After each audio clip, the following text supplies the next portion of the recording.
Hi hello welcome back to my YouTube channel. ಎಲ್ಲರೂ ಹೇಗಿದ್ದೀರಾ? I hope ಎಲ್ಲರೂ ಆರಾಮಾಗಿದ್ದೀರಾ ಅಂತ ಭಾವಿಸ್ತೀನಿ. ನೋಡಿ, ಈ ವಿಡಿಯೋದಲ್ಲಿ ನಾನೊಂದು ಬ್ಲೌಸ್ನ ಸ್ಟಿಚ್ ಮಾಡಬೇಕು ಅಂದ್ಕೊಂಡಿದ್ದೀನಿ. ಅವರು ಬೋಟ್ ನೆಕ್ ಕಟ್ಟಿಂಗ್ ಬ್ಲೌಸ್ ಮೆಜರ್ಮೆಂಟಿಗೆ ಕೊಟ್ಟಿದ್ದಾರೆ. ಸೊ ಇದನ್ನು ಯೂಸ್ ಮಾಡಿಕೊಂಡು ನಾರ್ಮಲ್ ನೆಕ್ ಬ್ಲೌಸ್ನ ಕಟ್ ಮಾಡಿಕೊಡಿ ಅಂತ ಹೇಳಿದ್ದಾರೆ. ಸೊ ಈ ಬ್ಲೌಸು ನಾನೇ ಸ್ಟಿಚ್ ಮಾಡಿರೋದು. ನೋಡಿ, ಬ್ಯಾಕಲ್ಲಿ ಈ ರೀತಿ ಸ್ಕ್ಯಾಲಪ್ ಕೊಟ್ಟು ಅದಕ್ಕೆ ಪೈಪಿಂಗ್ ಕೊಟ್ಟು ಇದು ಸ್ಟಿಚ್ ಮಾಡಿರೋದು. ಇದು ಸ್ಕೈ ಬ್ಲೂ ಕಲರಲ್ಲಿ ಬ್ಯಾಕ್ ಡಿಸೈನು ನನ್ನ ಚಾನಲಲ್ಲಿದೆ. ನೋಡಿ ಯಾವ ರೀತಿ ಇದಕ್ಕೆ ಪೈಪಿಂಗ್ ಎಲ್ಲ ಕೊಡಬೇಕು, ಯಾವ ರೀತಿ ಫಿನಿಶ್ ಮಾಡ್ಕೋಬೇಕು ಅಂತ ಹಾಕಿದ್ದೀನಿ.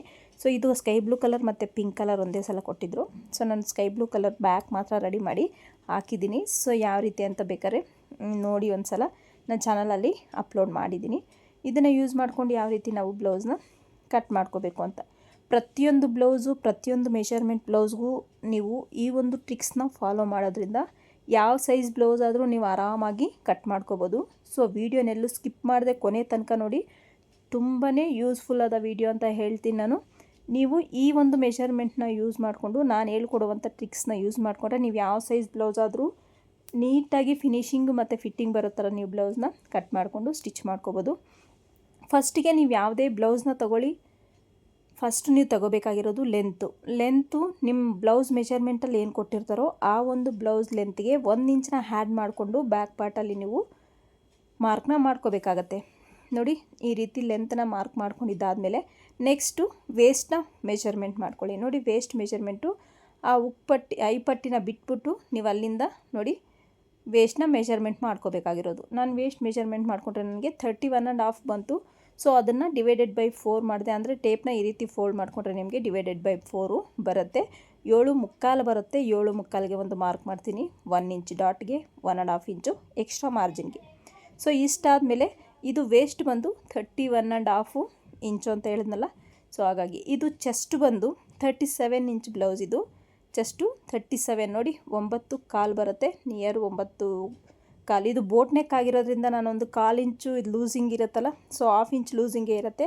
ನಾನು ಅದರಲ್ಲಿ 9.25 ಬರ್ತಿದೆ. ನಾನು ಅದನ್ನು 1/4 ಇಂಚನ್ನ ಕಡಿಮೆ ಮಾಡ್ಕೊಳ್ತೀನಿ. 9.25ಗೆ ಒಂದು ಮಾರ್ಕಿಂಗ್ನ ಮಾಡ್ಕೊಳ್ತೀನಿ. ನೋಡ್ತಿರ್ಬೋದು ನೀವು. ನೋಡಿ 9.25 ಬರುತ್ತಲ್ಲ, ಇದು ಬೋಟ್ ನೆಕ್ ಆಗಿರೋದ್ರಿಂದ ನಾನು ನಾರ್ಮಲ್ ನೆಕ್ ಆಗಿರೋದ್ರಿಂದ ಇದು ಒಂದು 1/4 ಇಂಚಷ್ಟು ಮೈನಸ್ ಮಾಡಿಕೊಂಡು 9.25 ಇಂಚನ್ನ ತೊಗೊಳ್ತೀನಿ. ಅಂದರೆ ಇದು ಅರೌಂಡು 37 ಸೈಜ್, ಚೆಸ್ಟು 37 ಸೈಜ್ ಇರೋ ಬ್ಲೌಸ್ದು ನಾನು ಮಾಡ್ತಿರೋ ಮಾರ್ಕಿಂಗು. ಇಷ್ಟು ಮಾರ್ಕ್ ಮಾಡ್ಕೊಂಡಿದ್ದಾದಮೇಲೆ ಚೆಸ್ಟು ಮತ್ತು ವೇಸ್ಟು ಮಾರ್ಕ್ ಮಾಡ್ಕೊಂಡಿದ್ದಾದಮೇಲೆ ಈ ಶೋಲ್ಡರು ಮತ್ತು ನೆಕ್ ಬಿಡ್ತು ಎಲ್ಲ ಯೂಶ್ವಲಿ ನಾವು ಇದು ಬೋಟ್ ನೆಕ್ ಆಗಿರೋದ್ರಿಂದ ಇದ್ರ ಮೆಜರ್ಮೆಂಟ್ ತೊಗೊಳಕ್ಕಾಗಲ್ಲ. ಆಲ್ಮೋಸ್ಟ್ ಎಲ್ಲರಿಗೂ ಆಗುತ್ತೆ. ನೀವು 5.25 ಇಂಚು ಶೋಲ್ಡರ್ ಮತ್ತು ನೆಕ್ ಬಿಡ್ತನ್ನ ತೊಗೊಂಡ್ರೆ. ಶೋಲ್ಡರ್ ಬಂದು 3 ಇಂಚ್ ಇಟ್ಕೊಳ್ತಾ ಇದ್ದೀನಿ, ನೆಕ್ ಬಿಡ್ತು ಬಂದು 2.25 ಇಟ್ಕೊಳ್ತಾ ಇದ್ದೀನಿ. ಸೊ ಶೋಲ್ಡ್ರ್ ಕಡಿಮೆ ಕೇಳೋರು ಇರ್ತಾರೆ. ಸೊ ನೆಕ್ ಬಿಡ್ತು ಸಹ ಬ್ರಾಡ್ ಮೇಲೆ ಡಿಪೆಂಡ್ ಆಗುತ್ತೆ. ಇಲ್ಲಿ ನಾವು ಚೇಂಜಸ್ ಮಾಡ್ಕೋಬೇಕಾಗತ್ತೆ. ಇವರು ತೀರಾ ಡೀಪ್ ನೆಕ್ಕು ಹಾಕಲ್ಲ, ನಾರ್ಮಲ್ಲಾಗಿ ಹಾಕ್ತಾರೆ. ಸೊ ಹಾಗಾಗಿ ನಾನಿಲ್ಲಿ 2.5 ತೊಗೊಂಡಿದ್ದೀನಿ. 5.5 ನಾನಿಲ್ಲಿ ಆರ್ಮೋಲ್ ಡೌನಿಂಗ್ನ ತೊಗೊಂಡಿದ್ದೀನಿ. ಇದು ಅಷ್ಟೇ, ಆರ್ಮೋಲ್ ಡೌನಿಂಗು ಪ್ರತಿಯೊಂದಕ್ಕೂ ಚೇಂಜ್ ಆಗುತ್ತೆ. ಸೊ ನೀವು ಆರ್ಮೋಲ್ ಲೂಸಿಂಗ್ ಎಷ್ಟು ಬೇಕೋ ಅದನ್ನು ನೋಡಿಕೊಂಡು ನೀವು ಇಲ್ಲಿ ತಗೋಬೇಕಾಗತ್ತೆ.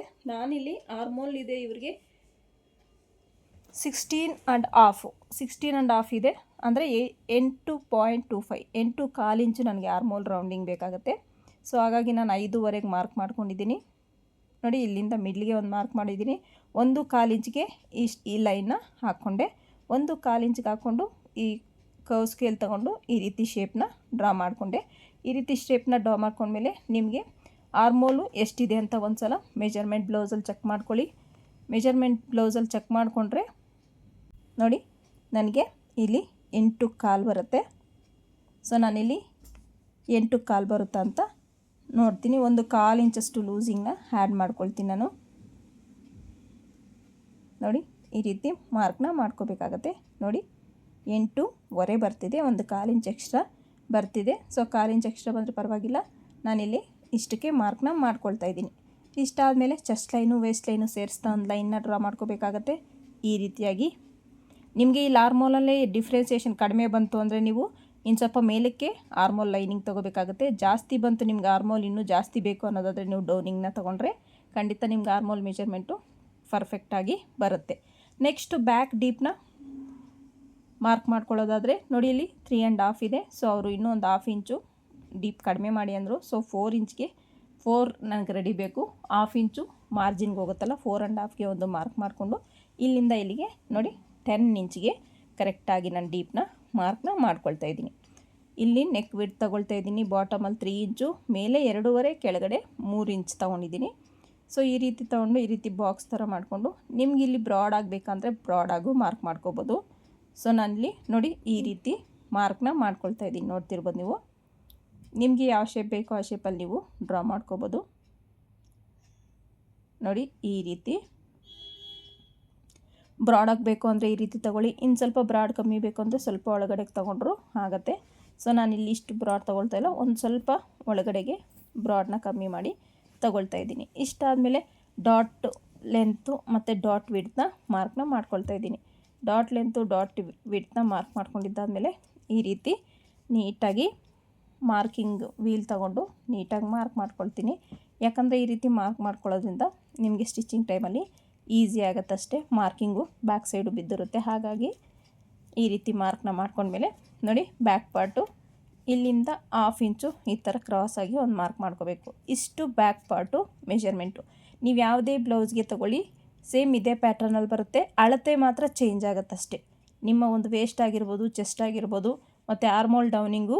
ನಿಮಗೆ ಆರ್ಮೋಲ್ ಜಾಸ್ತಿ ಬೇಕಂದರೆ ಈ ಲೈನು ಈಗ ನಾನು 5.5 ತೊಗೊಳಲ್ಲ, ನೀವು 6 ತೊಗೊಳ್ಳಿ, ಇಲ್ಲ 6.5 ಹಂಗೆ ನೀವು ನೋಡಿಕೊಂಡು ತೊಗೋಬೇಕಾಗತ್ತೆ.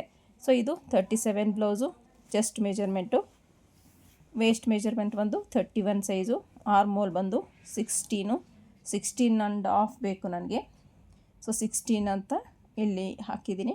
ಸೊ ಇಷ್ಟು ಮಾರ್ಕಿಂಗು ಬ್ಯಾಕ್ದು. ಈ ಮಾರ್ಕಿಂಗ್ ಪ್ರಕಾರ ನೀಟಾಗಿ ಕಟ್ ಮಾಡ್ಕೊಳ್ತಾ ಇದ್ದೀನಿ ನಾನು ಬ್ಯಾಕ್ ಪಾರ್ಟ್ನ. ಯಾವುದೇ ಬ್ಲೌಸ್ ಮೆಷರ್ಮೆಂಟ್ ತೊಗೊಂಡ್ರು ನಿಮಗೆ ಸೇಮು ಮೆಷರ್ಮೆಂಟ್ಸಲ್ಲಷ್ಟೇ ಚೇಂಜ್ ಆಗುತ್ತೆ. ನಿಮಗೆ ಇನ್ನೆಲ್ಲ ಸೇಮ್ ಇದೇ ರೀತಿ. ಕೆಲವೊಂದು ಟ್ರಿಕ್ಸ್ ಇರ್ತವೆ, ಅದನ್ನ ಫಾಲೋ ಮಾಡಿದ್ರೆ ನೀವು ಯಾವ ಸೈಜ್ ಬ್ಲೌಸ್ ಆದರೂ ಈಸಿಯಾಗಿ ಸ್ಟಿಚ್ ಮಾಡ್ಕೋಬೋದು. ಇದಾದಮೇಲೆ ನೆಕ್ಸ್ಟು ಫ್ರಂಟು ಮಾರ್ಕ್ ಮಾಡ್ಕೊಳ್ಳೋದಾದರೆ ಒಂದು 1/4 ಇಂಚ್ ಇಲ್ಲ 1/2 ಇಂಚಷ್ಟು ಮಾರ್ಜಿನ್ ಈ ಕಡೆ ಬಿಡಿ. ಈ ಕಡೆ ಬಿಟ್ಬಿಟ್ಟು ಬ್ಯಾಕ್ ಪಾರ್ಟ್ ಏನಿದೆಯೋ ಅದ್ರ ಪ್ರಕಾರನೇ ನೀವು ನೀಟಾಗಿ ಈ ರೀತಿ ಕಟ್ ಮಾಡ್ಕೋಬೇಕಾಗತ್ತೆ, ಮಾರ್ಕ್ ಮಾಡ್ಕೋಬೇಕಾಗತ್ತೆ. ಫಸ್ಟಿಗೆ ಬ್ಯಾಕ್ ಮಾರ್ಕ್ ಮಾಡ್ಕೊಂಡಿದ್ದೀವಲ್ಲ ಅದನ್ನು ಫ್ರಂಟ್ ಮೇಲಿಟ್ಟು ಈ ರೀತಿ ಮಾರ್ಕಿಂಗ್ನ ಮಾಡ್ಕೊಳ್ತೀನಿ. ಈ ರೀತಿ ಮಾರ್ಕಿಂಗ್ ಮಾಡ್ಕೊಂಡಿದ್ದಾದಮೇಲೆ ನಾನಿಲ್ಲಿ ಫ್ರಂಟ್ ಪಾರ್ಟ್ಗೆ ನೋಡಿ ನೆಕ್ ವಿಡ್ತ್ ತಗೊಳ್ತಾ ಇದ್ದೀನಿ 2.25 ಇಂಚು. ನೆಕ್ ಡೀಪ್ ತಗೊಳ್ತಾ ಇದ್ದೀನಿ 7 ಇಂಚು. ಸೊ ನಿಮ್ಮ ಬ್ಲೌಸ್ ಮೆಷರ್ಮೆಂಟ್ ಪ್ರಕಾರ ನಿಮಗೆ ಡೀಪ್ ಇನ್ನೂ ಜಾಸ್ತಿ ಇದ್ದರೆ ಡೀಪ್ ಇನ್ನೂ ಜಾಸ್ತಿ ತಗೊಳ್ಳಿ, ಕಡಿಮೆ ಇದ್ದರೆ ಕಡಿಮೆ ತಗೊಳ್ಳಿ. ಇಲ್ಲಿಯೂ ಸಹ ನಾನು ನೆಕ್ನ ಬ್ರಾಡಾಗಿ ಈ ರೀತಿ ತಗೊಳ್ತಾ ಇದ್ದೀನಿ. ನೋಡ್ತಿರ್ಬೋದು ನೀವು, ಈ ರೀತಿ ಬ್ರಾಡಾಗಿ ನೆಕ್ ಶೇಪ್ನ ತಗೊಳ್ತಾ ಇದ್ದೀನಿ. ಸೊ ನಿಮಗೆ ಬ್ರಾಡ್ ಬೇಡ ಅಂದರೆ ಬ್ರಾಡ್ ಕಡಿಮೆನೇ ತಗೊಳ್ಳಿ. ಇಷ್ಟಾದಮೇಲೆ ನೋಡಿ ಇಲ್ಲಿಗೆ ಮಿಡ್ಲಿಗೆ ಒಂದು ಮಾರ್ಕ್ ಮಾಡಿಕೊಂಡು ಒಂದು 1/4 ಇಂಚಷ್ಟು ಈ ಕಡೆ ಬಂದು ನೀವು ಆ ಕಡೆ 1/2 ಇಂಚ್ಗೆ ಈ ರೀತಿ ಮಾರ್ಕ್ ಮಾಡ್ಕೊಳ್ಳಿ. ಈ ರೀತಿ ಮಾರ್ಕ್ ಮಾಡ್ಕೊಳ್ಳೋದ್ರಿಂದ ನಿಮಗೆ ಫ್ರಂಟಲ್ಲಿ ನೀಟಾಗಿ ಕೂತ್ಕೊಳ್ಳುತ್ತೆ, ಯಾವುದೇ ರೀತಿ ರಿಂಕಲ್ ಬರೋಲ್ಲ. ಇಷ್ಟಾದಮೇಲೆ ನೋಡಿ 1/4ಗೆ ಒಂದು ಮಾರ್ಕ್ನ ಮಾಡಿಕೊಂಡೆ ನಾನು 1/4 ಇಂಚ್ಗೆ. ಸೊ ಇಲ್ಲಿ ಇದು ಚೆಸ್ಟ್ ಹೆವಿ ಇರೋದ್ರಿಂದ ಚೆಸ್ಟ್ ಜಾಸ್ತಿ ಇದ್ದರೆ ನೀವಿಲ್ಲಿ 2/4 ತಗೊಳ್ಳಿ, 1/4 ತಗೊಳ್ಳಿ, ಇಲ್ಲಾಂದರೆ 2 ತಗೊಳ್ಳಿ. ಇಲ್ಲಿ ನೋಡಿ 36 ಮೆಜರ್ಮೆಂಟ್ ಬ್ಲೌಸ್ಗಿಂತೂ ಮೇಲೆ ಇದ್ದರೆ ನೀವು 36 ಮೆಜರ್ಮೆಂಟ್ಗಿಂತ ಮೇಲಿದ್ದರೆ ನೀವು ಈ ರೀತಿ ಮಾರ್ಕಿಂಗ್ನ ಮಾಡ್ಕೊಳ್ಳಿ ಆಗುತ್ತೆ. ನೋಡಿ 3.5 ಇಂಚ್ಗೆ ಇಲ್ಲಿಂದ ಒಂದು ಮಾರ್ಕ್ ಮಾಡ್ಕೊಳ್ಳಿ. ಇಲ್ಲಿ 2/4 ಇಂಚ್ಗೆ ಒಂದು ಮಾರ್ಕಿಂಗ್ನ ಮಾಡ್ಕೋಬೇಕಾಗತ್ತೆ. 2/4 ಇಂಚು ನಿಮಗೆ ಚೆಸ್ಟ್ ಮೆಜರ್ಮೆಂಟ್ ಮೇಲೆ ಡಿಪೆಂಡ್ ಆಗ್ತದೆ. ಇನ್ನೂ ಚೆಸ್ಟ್ ಹೆವಿ ಇತ್ತು ನೀವು 3 ಇಂಚಸ್ಗೆ ಮಾರ್ಕ್ ಮಾಡ್ಕೊಳ್ಳಿ. ಚೆಸ್ಟ್ ಕಡಿಮೆ ಇದ್ದರೆ ನೀವು 2 ಇಂಚಸ್ಗೆ ಮಾರ್ಕ್ ಮಾಡ್ಕೊಳ್ಳಿ. ನೋಡಿ ಇಲ್ಲಿ ಎಷ್ಟು ತೊಗೊಂಡಿರ್ತೀರೋ ಇಲ್ಲೂ ಅಷ್ಟಕ್ಕೆ ಒಂದು ಮಾರ್ಕಿಂಗ್ನ ಮಾಡ್ಕೊಂಡು ಈ ರೀತಿ ಸ್ಟ್ರೈಟ್ ಲೈನ್ನ ಡ್ರಾ ಮಾಡ್ಕೋಬೇಕಾಗುತ್ತೆ. ಇಲ್ಲಿ ಸ್ವಲ್ಪ ಡಿಫ್ರೆನ್ಸಿಯೇಷನ್ ನಿಮಗೆ ನಾನು ತೋರಿಸ್ತೀನಿ ಯಾವ ರೀತಿ ಬರುತ್ತೆ ಅಂತ. ನೀವು ಈ ಮಾರ್ಕಿಂಗ್ ಮೇಲೆ ಮಾರ್ಕಿಂಗ್ ಮಾಡಿಕೊಂಡ್ರೆ ಡಾಟ್ನ ಏನು ವ್ಯತ್ಯಾಸ ಬರುತ್ತೆ ಅನ್ನೋದು ಇಲ್ಲಿ ನೋಡ್ಬೋದು ನೀವು. ನೋಡಿ ಇದು ಲೈನ್ ಮೇಲೆ ಈ ಪಾಯಿಂಟಿಂದ ನೀವು ಈ ರೀತಿ ಮಾರ್ಕ್ ಮಾಡಿಕೊಂಡ್ರೆ ನಿಮಗೆ ನೋಡಿ ಅಫೆಕ್ಸ್ ಪಾಯಿಂಟ್ ಬರುತ್ತೆ 9.5 ಇಂಚು. ನನಗಿಲ್ಲಿ ಬೇಕಾಗಿರೋದು ನೋಡಿ 14 ಇಂಚ್ ಬೇಕು. ಇಲ್ಲಿಗೆ ಡೌನಿಂಗ್ ಮಾಡ್ಕೋಬೇಕು. ಇಲ್ಲಿಂದ ಡೌನಿಂಗ್ ಮಾಡ್ಕೊಂಡು ನಾವು ಈ ಪಾಯಿಂಟ್ನ ಡಾಟ್ ಪಾಯಿಂಟ್ನ ಮಾರ್ಕ್ ಮಾಡ್ಕೊಳ್ಳೋದ್ರಿಂದ ನಮಗೆ ಕಪ್ ಶೇಪ್ ಅನ್ನೋದು ನೀಟಾಗಿ ಬರುತ್ತೆ. ಇಲ್ಲಿಂದ 1/2 ಇಂಚ್ ಮೇಲಕ್ಕೆ ಇಲ್ಲಿ ನೋಡಿ ಇಲ್ಲಿ ನಿಮಗೆ 1/2 ಇಂಚು 3/4 ಇಂಚು ಡೌನಿಂಗ್ ತಗೊಳ್ಳೋದ್ರಿಂದ ನಿಮಗೆ ಕಪ್ ಶೇಪ್ ಅನ್ನೋದು ನೀಟಾಗಿ ಬರುತ್ತೆ. ಈ ಮೇಲೆ ಮಾರ್ಕ್ ಮಾಡಿದ್ದೀವಲ್ಲ ಇಲ್ಲಿಂದ ನೀವು ತಗೊಳ್ಳೋದಾದರೆ ನಿಮಗೆ ಫ್ಲಾಟಾಗಿ ಬರುತ್ತೆ, ಅಂದರೆ ಚೆಸ್ಟ್ ಹತ್ರ ಹಿಡ್ದಂಗೆ ಆಗುತ್ತೆ. ಸೊ ಆ ಪ್ರಾಬ್ಲಮ್ ಬರ್ತಾ ಇರೋರಿಗೆ ಈ ಒಂದು ಕಟ್ಟಿಂಗ್ ವಿಡಿಯೋ ತುಂಬಾ ಯೂಸ್ಫುಲ್ ಆಗುತ್ತೆ ಅಂತ ನೋಡಿ. 1 ಇಂಚು ವೇರಿಯೇಷನ್ ಬರುತ್ತೆ. ಈ 1 ಇಂಚಷ್ಟು ನಮಗೆ ಅಲ್ಲಿ ಎಕ್ಸ್ಟ್ರಾ ಕ್ಲಾತ್ ಉಳ್ಕೊಂಡ್ರೆ ನಮಗೆ ಚೆಸ್ಟ್ ಹತ್ರ ಯಾವುದೇ ಕಾರಣಕ್ಕೂ ಹಿಡ್ದಂಗೆ ಬರಲ್ಲ. ಸೊ ನಮಗೆ ಕಪ್ ಶೇಪ್ ಅನ್ನೋದು ಪರ್ಫೆಕ್ಟಾಗಿ ಬರುತ್ತೆ. ಸೊ ಈ ಮೆಥಡ್ ನಿಮಗೆ ಏನಾದರೂ ಫ್ರಂಟ್ ಪಾರ್ಟಲ್ಲಿ ಟೈಟಾಗಿ ಬರ್ತಿದೆ ಅನ್ನೋರಿಗೆ ಈ ಒಂದು ಟ್ರಿಕ್ಸ್ನ ನೀವು ಫಾಲೋ ಮಾಡಿದ್ರೆ ಖಂಡಿತ ನಿಮಗೆ ಈ ಒಂದು ಕಟ್ಟಿಂಗ್ ವಿಡಿಯೋ ತುಂಬಾ ಯೂಸ್ಫುಲ್ ಆಗುತ್ತೆ ಅಂತ ಹೇಳಲಿಕ್ಕೆ ಇಷ್ಟಪಡ್ತೀನಿ. ನೆಕ್ಸ್ಟ್ ನೋಡಿ, ವೇಸ್ಟ್ ಎಷ್ಟು ಬೇಕು 7.75 ಮತ್ತು 1.5 ಇಂಚು ಎಕ್ಸ್ಟ್ರಾ ಮಾರ್ಜಿನ್ನು ಈ ರೀತಿ ಮಾರ್ಕ್ ಮಾಡಿಕೊಂಡು ನೀವು ಕಟ್ ಮಾಡ್ಕೊಳ್ಳೋದ್ರಿಂದ ನಿಮಗೆ ವೇಸ್ಟ್ ಹತ್ರ ಯಾವುದೇ ರೀತಿ ಟೈಟ್ ಅನ್ನೋದು ಬರೋದಿಲ್ಲ. ಸೊ ಇಷ್ಟಾದಮೇಲೆ ನೆಕ್ಸ್ಟು ನೋಡಿ, ಡಾಟ್ನ ನೀಟಾಗಿ ನಿಮಗೆ ಕಾಣಿಸ್ತಿಲ್ವೇನೋ ಅಂತ ಡಾರ್ಕಾಗಿ ಮಾಡ್ತಿದ್ದೀನಿ. ಸೊ ಈ ಡಾಟ್ಗೆ ನೀವು ಕಟ್ ಮಾಡ್ಕೋಬೇಕಾಗಿರೋದು. ಇದು ಅಷ್ಟೇ ಚೆಸ್ಟು ಮೇಲೆ ಡಿಪೆಂಡ್ ಆಗುತ್ತೆ. ಇದು ಅಷ್ಟೇ ನೋಡಿ, ನಿಮಗೆ ಕಪ್ ಶೇಪ್ ಅನ್ನೋದು ರೌಂಡಾಗಿ ಬರಬೇಕು ಅಂದರೆ ಈ ಒಂದು ಡಾಟ್ ಲೆಂತ್ನ ಕಡಿಮೆ ಮಾಡ್ಕೊಳ್ಳಿ. ಚೆಸ್ಟ್ ಹತ್ರ ನಿಮಗೆ ಶಾರ್ಪ್ನೆಸ್ ಬೇಕು ಅಂದರೆ ಡಾಟ್ ಲೆಂತ್ನ ಜಾಸ್ತಿ ಮಾಡ್ಕೊಳ್ಳಿ. ಸೊ ಈ ರೀತಿ ನೋಡಿ, ಈ ಕಡೆ ಎದುರುಗಡೆ ಸ್ಟ್ರೈಟಾಗಿ ಈ ರೀತಿ ಸ್ಕೇಲ್ನ ಇಟ್ಕೊಂಡು ಈ ಕಡೆ ಒಂದು ಡಾಟ್ನ ಮಾರ್ಕ್ನ ಮಾಡ್ಕೋಬೇಕಾಗತ್ತೆ. ನೋಡಿ, ವಿಡ್ತ್ ಕಡಿಮೆ ಬೇಕು ಅನ್ನೋದಾದರೆ ಏನು ಸ್ವಲ್ಪ ಈ ಕಡೆಗೆ ಹಾಕ್ಕೊಳ್ಳಿ. ವಿಡ್ತ್ ಜಾಸ್ತಿ ಬೇಕು ಅನ್ನೋರಾದರೆ ಈ ರೌಂಡ್ ಶೇಪು ಸ್ವಲ್ಪ ಆ ಕಡೆಗೆ ಹಾಕ್ಕೊಳ್ಳಿ. ಇಷ್ಟು ಡಾಟ್ಸ್ನು, ಈ ಡಾಟ್ಸು ನಿಮಗೆ ವೆರಿ ಇಂಪಾರ್ಟೆಂಟ್ ಆಗುತ್ತೆ. ಯಾಕಂದರೆ ಬ್ಲೌಸಲ್ಲಿ ಫ್ರಂಟ್ ಪಾರ್ಟಲ್ಲಿ ನಿಮಗೆ ಬ್ಲೌಸು ಪರ್ಫೆಕ್ಟಾಗಿ ಕೂತ್ಕೊಂಡಿಲ್ಲ ಅಂದರೆ ನಮಗೆ ಬ್ಲೌಸ್ ಹಾಕ್ಕೊಂಡ್ರೆ ಕಂಫರ್ಟಬಲ್ ಅನಿಸಲ್ಲ. ಸೊ ಹಾಗಾಗಿ ನಿಮಗೆ ಈ ಡಾಟ್ಸ್ ಅನ್ನೋದು ವೆರಿ ಇಂಪಾರ್ಟೆಂಟ್ ಆಗುತ್ತೆ. ಮಾರ್ಕ್ ವೀಲಿಂದ ಮಾರ್ಕ್ ಮಾಡ್ಕೊಳ್ತಾ ಇದ್ದೀನಿ, ಯಾಕಂದರೆ ಸ್ಟಿಚಿಂಗ್ ಮಾಡೋ ಟೈಮಲ್ಲಿ ಈಸಿ ಆಗಲಿ ಅಂತ. ಸೊ ಮಾರ್ಕಿಂಗ್ ಕೆಳಗಡೆಗೆ ಬೀಳುತ್ತಲ್ಲ, ಸೊ ಸ್ಟಿಚಿಂಗ್ ಮಾಡೋ ಟೈಮಲ್ಲಿ ಡಾಟ್ ಎಲ್ಲ ನೀಟಾಗಿ ಇದು ಡಾಟ್ ಬಿಡ್ತು ಒಂದು ಸಲ ಚೆಕ್ ಮಾಡ್ಕೊಳ್ಳಿ. ಕಡಿಮೆ ಇದ್ದರೆ 2 ಇಂಚ್ ತೊಗೊಳ್ಳಿ, ಜಾಸ್ತಿ ಇದೆ ಜಸ್ಟ್ ಮೆಜರ್ಮೆಂಟು 2.75 3ವರೆಗೂ ನೀವು ತೊಗೋಬೋದು. ಸೊ ಇಲ್ಲಷ್ಟೇ 1/4 ಇಂಚಷ್ಟು ನೋಡಿ ಹಿಡ್ದಂಗೆ ನೀವಿಲ್ಲಿ ಸ್ಟಿಚ್ ಹಾಕ್ಕೊಳ್ಳೋದ್ರಿಂದ ನಿಮಗೆ ನೀಟಾಗಿ ಈ ಆರ್ಮೋಲ್ ಹತ್ರ ಯಾವುದೇ ರೀತಿ ರಿಂಕಲ್ ಬರ್ದಿರ ಪರ್ಫೆಕ್ಟಾಗಿ ಕೂತ್ಕೊಳ್ಳುತ್ತೆ. ಈ ಮಾರ್ಕಿಂಗ್ ಪ್ರಕಾರ ನೀಟಾಗಿ ಕಟ್ ಮಾಡ್ಕೊಳ್ತೀನಿ. ಕೆಲವರು ಕಮೆಂಟ್ ಮಾಡಿದ್ದಾರೆ ಶೋಲ್ಡ್ರ್ ಡ್ರಾಪ್ ಆಗುತ್ತೆ, ಅದಕ್ಕೆ ಏನು ರೀಸನು ಅಂತ. ಖಂಡಿತ ಈ ವಿಡಿಯೋದಲ್ಲಿ ಅದನ್ನು ನಾನು ಕವರ್ ಮಾಡ್ತೀನಿ. ಶೋಲ್ಡ್ರ್ ಡ್ರಾಪ್ ಆಗ್ತಾ ಇದೆ ಅನ್ನೋ ಸಮಸ್ಯೆ ಇರೋರಿಗೆ ನಾನು ಈ ಒಂದು ವಿಡಿಯೋದಲ್ಲಿ ಸ್ಟಿಚಿಂಗ್ ಮಾಡಬೇಕಾದ್ರೆ ನಾನು ಹೇಳ್ತೀನಿ ಯಾವೆಲ್ಲ ನಾವು ಚೇಂಜಸ್ ಮಾಡ್ಕೋಬೇಕು ಅಂತ ಹೇಳ್ಬಿಟ್ಟು. ಸೊ ನೀವು ವಿಡಿಯೋನೆಲ್ಲೂ ಸ್ಕಿಪ್ ಮಾಡಿದ ಕೊನೆ ತನಕ ನೋಡಿ. ನಾನು ಈ ವಿಡಿಯೋದಲ್ಲಿ A to Z ಕಟ್ಟಿಂಗಿಂದ ಸ್ಟಿಚ್ಚಿಂಗಿಂದ ಬ್ಲೌಸ್ನ ಯಾವ ರೀತಿ ಐರನ್ ಮಾಡ್ಕೋಬೇಕು ಅನ್ನೋದು ಕೂಡ ನಾನು ತಿಳಿಸ್ಕೊಡ್ತೀನಿ. ಅದು ಕಮೆಂಟ್ ಮಾಡಿದ್ರೊಬ್ಬರು ಐರನ್ನು ಯಾವ ರೀತಿ ಮಾಡ್ತೀರಾ ನೀವು ತೋರಿಸಿ ಅಂತ. ಐರನ್ನು ಸಮೇತ ನಾನು ತೋರಿಸಿದ್ದೀನಿ, ನಾನು ಯಾವ ರೀತಿ ಐರನ್ ಮಾಡ್ಕೊಳ್ತೀನಿ ಅಂತ. ನೆಕ್ಸ್ಟು ಸ್ಲೀವ್ನ ಮಾರ್ಕ್ ಮಾಡ್ಕೊಳ್ತಾ ಇದ್ದೀನಿ. ನೋಡಿ, ಕಾರ್ನರ್ ಮಾರ್ಜಿನ್ನು ಸಮ ಇರಲಿಲ್ಲ. ಸೊ ಹಾಗಾಗಿ ನಾನು ಎಕ್ಸ್ಟ್ರಾ ಇರೋ ಕ್ಲಾತ್ನೆಲ್ಲ ಕಟ್ ಮಾಡ್ಕೊಂಡಿದ್ದಾದಮೇಲೆ ನಿಮಗೆ ಆರ್ಮೋಲ್ ರೌಂಡಿಂಗ್ ಎಷ್ಟು ಬೇಕು ಅಂತ ಚೆಕ್ ಮಾಡ್ಕೋಬೇಕಾಗತ್ತೆ. ನೋಡಿ, ಇಲ್ಲಿ 10.25 ಬರ್ತಿದೆ. 10.25ಗೆ ನಾನು 1 ಇಂಚ್ ಮೈನಸ್ ಮಾಡಿಕೊಂಡು 9.25 ತೊಗೊಳ್ತಾಯಿನಿ. ಇಲ್ಲ 9 ತೊಗೊಂಡ್ರು ನಿಮಗೆ ಕರೆಕ್ಟಾಗಿ ಬರುತ್ತೆ. ಸೊ 9ಗೆ ಮಾರ್ಕ್ ಮಾಡ್ಕೋಬೇಕಾಗತ್ತೆ. ಸೊ ನನಗಿಲ್ಲಿ ಸ್ವಲ್ಪ ಪೀಸ್ ಕಟ್ಟಬೇಕಾಗತ್ತೆ. 9ಗೆ ನೀಟಾಗಿ ಫೋಲ್ಡಿಂಗ್ನ ಮಾಡ್ಕೊಂಡಿದ್ದೀನಿ. ರೆಡಿ 9.25 ಇಂಚ್ ಬೇಕು. ಸ್ಲೀವ್ ಲೆಂತ್ ನನಗೆ 1 ಇಂಚ್ನ ಆ್ಯಡ್ ಮಾಡಿಕೊಂಡು 10ವರೆಗೆ ಮಾರ್ಕ್ ಮಾಡ್ಕೊಂಡಿದ್ದೀನಿ. ಇಲ್ಲ 9.25 ಬೇಕು. 10.25ಗೆ ಒಂದು ಮಾರ್ಕಿಂಗ್ನ ಮಾಡ್ಕೊಳ್ತಾ ಇದ್ದೀನಿ. ಸೊ ಇಷ್ಟಾದಮೇಲೆ ನೋಡಿ 9 ಇಂಚ್ ನಮಗೆ ಬೇಕು. ಇಲ್ಲಿಂದ ಒಂದು ಮಾರ್ಕ್ನ ಮಾಡಿಕೊಂಡು ಇಲ್ಲಿಂದ 3.5 ಇಂಚ್ಗೆ ಒಂದು ಮಾರ್ಕ್ನ ಮಾಡ್ಕೊಳ್ತಾ ಇದ್ದೀನಿ. ಇಲ್ಲಿ ನೋಡಿ ಎಕ್ಸ್ಟ್ರಾ ಮಾರ್ಜಿನ್ ಎಷ್ಟು ಬಿಟ್ಟಿರ್ತೀವಿ 1.5ಗೆ ಒಂದು ಮಾರ್ಕ್ ಮಾಡಿಕೊಂಡು ಈ ರೀತಿ ಸ್ಟ್ರೈಟ್ ಲೈನ್ ಹಾಕ್ಕೊಂಡ್ರೆ ನೋಡಿ ನಮಗೆ ಕರೆಕ್ಟಾಗಿ 8.15 ಬರುತ್ತೆ. ನಮಗೆ 8.5 ಬರುತ್ತೆ. ಸೊ ನಮಗೆ ಕರೆಕ್ಟಾಗಿ ಆರ್ಮೋಲ್ ಲೂಸಿಂಗ್ ಅನ್ನೋದು ಬರುತ್ತೆ. ಈ ರೀತಿ ಸ್ಟ್ರೈಟ್ ಲೈನ್ ಹಾಕ್ಕೊಂಡ್ಮೇಲೆ ಈ ರೀತಿ ಶೇಪ್ನ ಡ್ರಾ ಮಾಡ್ಕೋಬೇಕಾಗತ್ತೆ. ಈ ಮೆಥಡಲ್ಲಿ ನೀವು ಸ್ಲೀವ್ ಕಟ್ ಮಾಡಿದ್ದೆ ಆದರೆ ನಿಮಗೆ ಯಾವುದೇ ರೀತಿ ಸ್ಲೀವಲ್ಲಿ ರಿಂಕಲ್ ಬರೋಲ್ಲ, ಫಿಟ್ಟಿಂಗ್ ಪರ್ಫೆಕ್ಟಾಗಿ ಬರುತ್ತೆ. ಒಂದು ಸಲ ಟ್ರೈ ಮಾಡಿ ನೋಡಿ. ಬೇಕಾದ್ರೆ 5ವರೆಗೆ ಒಂದು ಮಾರ್ಕ್ ಮಾಡ್ತೀನಿ. 1.5 ಇಂಚು ಎಕ್ಸ್ಟ್ರಾ ಮಾರ್ಜಿನ್ಗೆ ಮಾರ್ಕ್ ಮಾಡಿಕೊಂಡು ಈ ರೀತಿ ಆರ್ಮೋಲ್ ಕಡೆಗೆ ಒಂದು ಸ್ಟ್ರೈಟ್ ಲೈನ್ನ ಹಾಕ್ಕೊಳ್ತೀನಿ. ಸೊ ಇಲ್ಲಿ ಏನಾಗಿದೆ ಅಂದರೆ 1/4 ಇಂಚಷ್ಟು ಇಲ್ಲಿ ನಾನು ಕ್ರಾಸಾಗಿ ಸ್ಟಿಚಿಂಗ್ನ ಹಾಕ್ಕೊಳ್ತೀನಿ. ಯಾಕಂದರೆ ಇಲ್ಲಿ ನಮಗೆ ಆರ್ಮೋಲ್ ಹತ್ರ ಯಾವುದೇ ರೀತಿ ರಿಂಕಲ್ ಬರಬಾರ್ದು ಹ್ಯಾಂಡ್ಸ್ಗೆ. ಹಾಗಂತ 1/4 ಇಂಚಷ್ಟು ಈ ರೀತಿ ಸ್ಟಿಚ್ನ ಹಾಕ್ಕೊಳ್ಳೋದ್ರಿಂದ ಹ್ಯಾಂಡ್ಸ್ ಅನ್ನೋದು ಪರ್ಫೆಕ್ಟಾಗಿ ನಿಮಗೆ ಫಿಟ್ಟಿಂಗ್ ಅನ್ನೋದು ಕೂತ್ಕೊಳ್ಳುತ್ತೆ. ಮಾರ್ಕಿಂಗ್ ಪ್ರಕಾರ ನೀಟಾಗಿ ಕಟ್ ಮಾಡ್ಕೊಳ್ತಾ ಇದ್ದೀನಿ. ಮಾರ್ಕ್ ವೀಲ್ ತೊಗೊಂಡು ನೀಟಾಗಿ ಮಾರ್ಕ್ ಮಾಡಿಕೊಂಡ್ರೆ ಇದು ಸಹ ನಮ್ಮ ಸ್ಟಿಚಿಂಗ್ ಟೈಮಲ್ಲಿ ಮಾರ್ಕಿಂಗ್ ಅನ್ನೋದು ಕಾಣಿಸುತ್ತೆ. ನಾನು ಫ್ರಂಟ್ ಶೇಪ್ನ ತೆಗಿಯಲ್ಲ, ಯಾಕಂದರೆ ಇಲ್ಲಿ ಪೀಸ್ ಕಟ್ಟಿದ್ದಾದಮೇಲೆ ಫ್ರಂಟ್ ಶೇಪ್ನ ತೆಗಿತೀನಿ. ಅದು ಕಟ್ಟಿಂಗ್ ವೀಡಿಯೋದಲ್ಲಿ ನಿಮಗೆ ತೋರಿಸ್ತೀನಿ ನಾನು. ಇಷ್ಟಾದಮೇಲೆ ಶೇಪ್ ಬೆಲ್ಟು ಒಬ್ಬರು ಕಮೆಂಟ್ ಮಾಡಿದರು, ಶೇಪ್ ಬೆಲ್ಟು ಯಾವ ರೀತಿ ನೀವು ಮೆಜರ್ಮೆಂಟ್ ತೊಗೊಳ್ತೀರಾ ಅಂತ. ಇದು ಅಷ್ಟೇ ಅಕಾರ್ಡಿಂಗ್ ಟು ಚೆಸ್ಟ್ ಮೆಜರ್ಮೆಂಟು. ನಿಮಗೆ ಹೆವಿ ಚೆಸ್ಟ್ ಇದ್ದರೆ ನಿಮಗೆ ಶೇಪ್ ಬೆಲ್ಟ್ ಅನ್ನೋದು ವಿಡ್ತ್ ಕಡಿಮೆ ಬರುತ್ತೆ, ಕಡಿಮೆ ಚೆಸ್ಟ್ ಮೆಜರ್ಮೆಂಟ್ ಇರೋರಿಗೆ ವಿಡ್ತ್ ಅನ್ನೋದು ಜಾಸ್ತಿ ಬರುತ್ತೆ. ಸೊ ಅದನ್ನು ಸ್ವಲ್ಪ ನೀವು ಮೈಂಡಲ್ಲಿ ಇಟ್ಕೋಬೇಕಾಗತ್ತೆ. ಈಗ ಫಸ್ಟಿಗೆ ನಾವು ಈ ಒಂದು ಶೇಪ್ ಬೆಲ್ಟ್ ಲೆಂತ್ ಎಷ್ಟಿದೆ ಅಂತ ಫಸ್ಟ್ ಮಾರ್ಕ್ ಮಾಡ್ಕೋಬೇಕಾಗತ್ತೆ. ನೋಡಿ, ಶೇಪ್ ಬೆಲ್ಟ್ ಮೆಜರ್ಮೆಂಟ್ ಉದ್ದ ಬಂದು ನನಗೆ 10 ಇದೆ. ನಾನು 1/2 ಇಂಚ್ ಎಕ್ಸ್ಟ್ರಾ ತೊಗೊಳ್ತಾ ಇದ್ದೀನಿ. ಇಷ್ಟು ತೊಗೊಂಡಿದ್ದಾದಮೇಲೆ ನಾನು ಹೇಳೋದ್ನಲ್ಲ, ಹೆವಿ ಚೆಸ್ಟ್ ಇರೋರಿಗೆ ಶೇಪ್ ಬೆಲ್ಟ್ ವಿಡ್ತು ಕಡಿಮೆ ಬರುತ್ತೆ, ಚೆಸ್ಟ್ ಕಡಿಮೆ ಇದ್ದವರಿಗೆ ಈ ಶೇಪ್ ಬೆಲ್ಟ್ ವಿಡ್ತ್ ಅನ್ನೋದು ಜಾಸ್ತಿ ಬರುತ್ತೆ. ಇದನ್ನು ಮೈಂಡಲ್ಲಿ ಇಟ್ಕೊಂಡ್ರೆ ನಾವು ಶೇಪ್ ಬೆಲ್ಟ್ನ ಕಟ್ ಮಾಡ್ಕೋಬೋದು. ನೋಡಿ, ಇಲ್ಲಿ ನಾನು 3/4 ತೊಗೊಂಡಿದ್ದೀನಿ ಫ್ರಂಟಲ್ಲಿ, 3/4 ತೊಗೊಂಡಿದ್ದೀನಿ ಸೈಡ್ಗೆ. ಅದನ್ನು ಮಾರ್ಕ್ ಮಾಡಿಕೊಂಡು ಕಟ್ ಮಾಡ್ಕೊಳ್ತಾ ಇದ್ದೀನಿ. ನೋಡಿ, ಇಲ್ಲಿ 1/4 ಇಂಚಷ್ಟು ಈ ರೀತಿ ಕ್ರಾಸಾಗಿ ಕಟ್ ಮಾಡ್ಕೊಳ್ಳೋದ್ರಿಂದ ಫ್ರಂಟಲ್ಲಿ ಪರ್ಫೆಕ್ಟಾಗಿ ನಿಮಗೆ ಫಿಟ್ಟಿಂಗ್ ಅನ್ನೋದು ಬರುತ್ತೆ. ಫಿನಿಶಿಂಗು ಅಷ್ಟೇ ತುಂಬ ಚೆನ್ನಾಗಿ ಬರುತ್ತೆ. ಇಷ್ಟು ಕಟ್ಟಿಂಗ್ ಪಾರ್ಟು, ಬ್ಯಾಕು, ಫ್ರಂಟು ಮತ್ತು ಶೇಪ್ ಬೆಲ್ಟು ಮತ್ತು ಸ್ಲೀವ್. ನೋಡಿ, 1/2 ಇಂಚ್ ನಾನು ಕ್ರಾಸಾಗಿ ಲೈನ್ ಹಾಕ್ಕೊಂಡಿದ್ನಲ್ಲ, ಸೊ ಅದನ್ನು ಕಟ್ ಮಾಡ್ಕೊಳ್ತಿದ್ದೀನಿ ನಾನಿಲ್ಲಿ. ಈ ರೀತಿ ಕಟ್ ಮಾಡ್ಕೊಳ್ಳೋದ್ರಿಂದ ಸೈಡ್ ಫಿಟ್ಟಿಂಗ್ ಅನ್ನೋದು ಪರ್ಫೆಕ್ಟಾಗಿ ಬರುತ್ತೆ. ಈ ರೀತಿ ಇದನ್ನು ಮೇನ್ ಫ್ಯಾಬ್ರಿಕ್ ಮೇಲೆ ಹಾಕ್ಕೊಂಡು ಕಟ್ ಮಾಡ್ಕೊಳ್ತೀನಿ ನಾನು.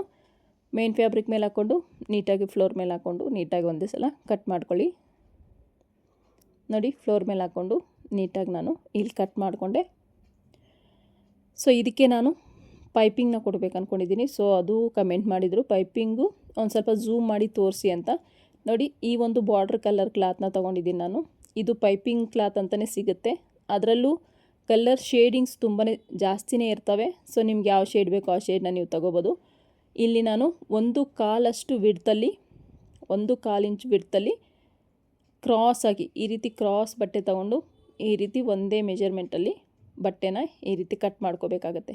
ಈ ರೀತಿ ಕಟ್ ಮಾಡ್ಕೊಂಡಿದ್ದಾದಮೇಲೆ ಇದನ್ನು ಅಷ್ಟೇ ಬಟ್ಟೆನ ಈ ಥರ ಕ್ರಾಸಾಗಿ ಇಟ್ಕೊಂಡು ಸ್ಟಿಚ್ ಮಾಡ್ಕೊಳ್ಳಿ. ನೋಡಿ, ಈ ರೀತಿ ಇದನ್ನೂ ಅಷ್ಟೇ ನೋಡಿ, ಆಪೋಸಿಟ್ ಡೈರೆಕ್ಷನಲ್ಲಿ ಇಟ್ಟು ನೀವು ಈ ರೀತಿ ಸ್ಟಿಚ್ನ ಮಾಡ್ಕೋಬೇಕಾಗತ್ತೆ. ಒಂದು ಸ್ವಲ್ಪ ಗಮನ ಇಟ್ಟು ನೋಡಿದ್ರೆ ನಿಮಗೆ ಗೊತ್ತಾಗುತ್ತೆ ಯಾವ ರೀತಿ ನಾನು ಸ್ಟಿಚ್ ಮಾಡ್ಕೊಳ್ತಾ ಇದ್ದೀನಿ ಅಂತ. ಸ್ವಲ್ಪ ಝೂಮಲ್ಲಿ ತೋರಿಸೋದಾದರೆ ನಿಮಗೆ ನೋಡಿ, ಈ ರೀತಿ ಆ ಒಂದು ಕೂಳೆನ ಈ ರೀತಿ ಓಪನ್ ಮಾಡ್ಕೊಂಡು ಪ್ರೆಸ್ ಮಾಡಿಕೊಂಡ್ರೆ ನಿಮಗೆ ಅಲ್ಲಿ ಪೈಪಿಂಗ್ ಅನ್ನೋದು ಮಂದಾಗಲ್ಲ, ತಿಕ್ಕಾಗಲ್ಲ ಕ್ಲಾತು ಅಷ್ಟೇ. ಅದಕ್ಕೆ ನಾವು ಆ ಒಂದು ಕ್ಲಾತ್ನ ಈ ರೀತಿ ನೀಟಾಗಿ ಫೋಲ್ಡ್ ಮಾಡ್ಕೋಬೇಕು. ಮತ್ತು ಪೈಪಿಂಗ್ ಥ್ರೆಡ್ ನೀವು ಯಾವ್ದು ಯೂಸ್ ಮಾಡ್ತೀರಾ ತೋರಿಸಿ ಅಂತ ಕೇಳಿದ್ರು. ನೋಡಿ, ಪೈಪಿಂಗ್ ಥ್ರೆಡ್ ನಾನು ಯೂಸ್ ಮಾಡೋ ಥ್ರೆಡ್ಡು ಇದಾಗಿರುತ್ತೆ. ಸೊ ಇದರಲ್ಲಿ ರೌಂಡ್ ಆಗಿರೋದು ಬರುತ್ತೆ, ನಿಮಗೆ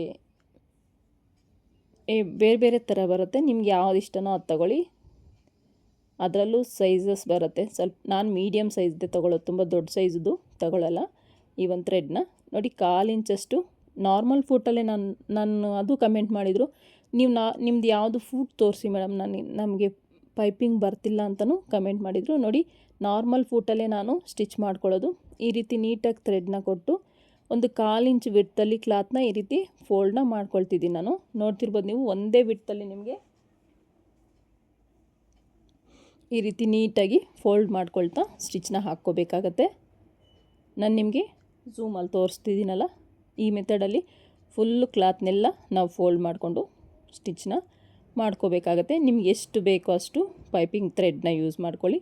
ನಿಮ್ಮ ನೆಕ್ಕು ಒಂದು ವಿಡ್ತ್ಗೆ ಎಷ್ಟು ಬೇಕೋ ಅಷ್ಟು ಈ ರೀತಿ ನೀಟಾಗಿ ಫೋಲ್ಡ್ ಮಾಡಿಕೊಂಡು ಕಟ್ ಮಾಡ್ಕೊಳ್ತೀನಿ. ನೋಡಿದ್ರಲ್ಲ, ಈ ರೀತಿ ಎಲ್ಲೂ ನಿಮಗೆ ಥ್ರೆಡ್ ಮೇಲೆ ಹೊಲಿಗೆ ಬರಬಾರ್ದು.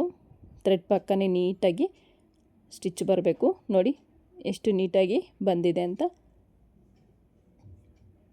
ಇಷ್ಟು ಫಸ್ಟು ಅಟ್ಯಾಚ್ ಮಾಡಿ ನಾನು ಫಸ್ಟು ಸೈಡ್ಗೆ ಇಟ್ಕೊಂಡೆ. ಈಗ ನಾನು ಬ್ಲೌಸ್ನ ಸ್ಟಿಚ್ ಮಾಡಿ ತೋರಿಸ್ತೀನಿ ನಿಮಗೆ. ಬ್ಲೌಸ್ ಸ್ಟಿಚ್ ಮಾಡೋಕ್ಕೆ ಫಸ್ಟ್ ನಾನು ಬ್ಯಾಕ್ ಪಾರ್ಟ್ನ ರೆಡಿ ಮಾಡ್ಕೊಳ್ತೀನಿ. ನೆಕ್ನ ಫಸ್ಟ್ ಕಟ್ ಮಾಡ್ಕೋಬೇಕು. ನೋಡಿ, ನೆಕ್ ನಾನು ಒಂದು ಸ್ವಲ್ಪ ಬ್ರಾಡು ಕಡಿಮೆ ಮಾಡ್ಕೊಳ್ತೀನಿ.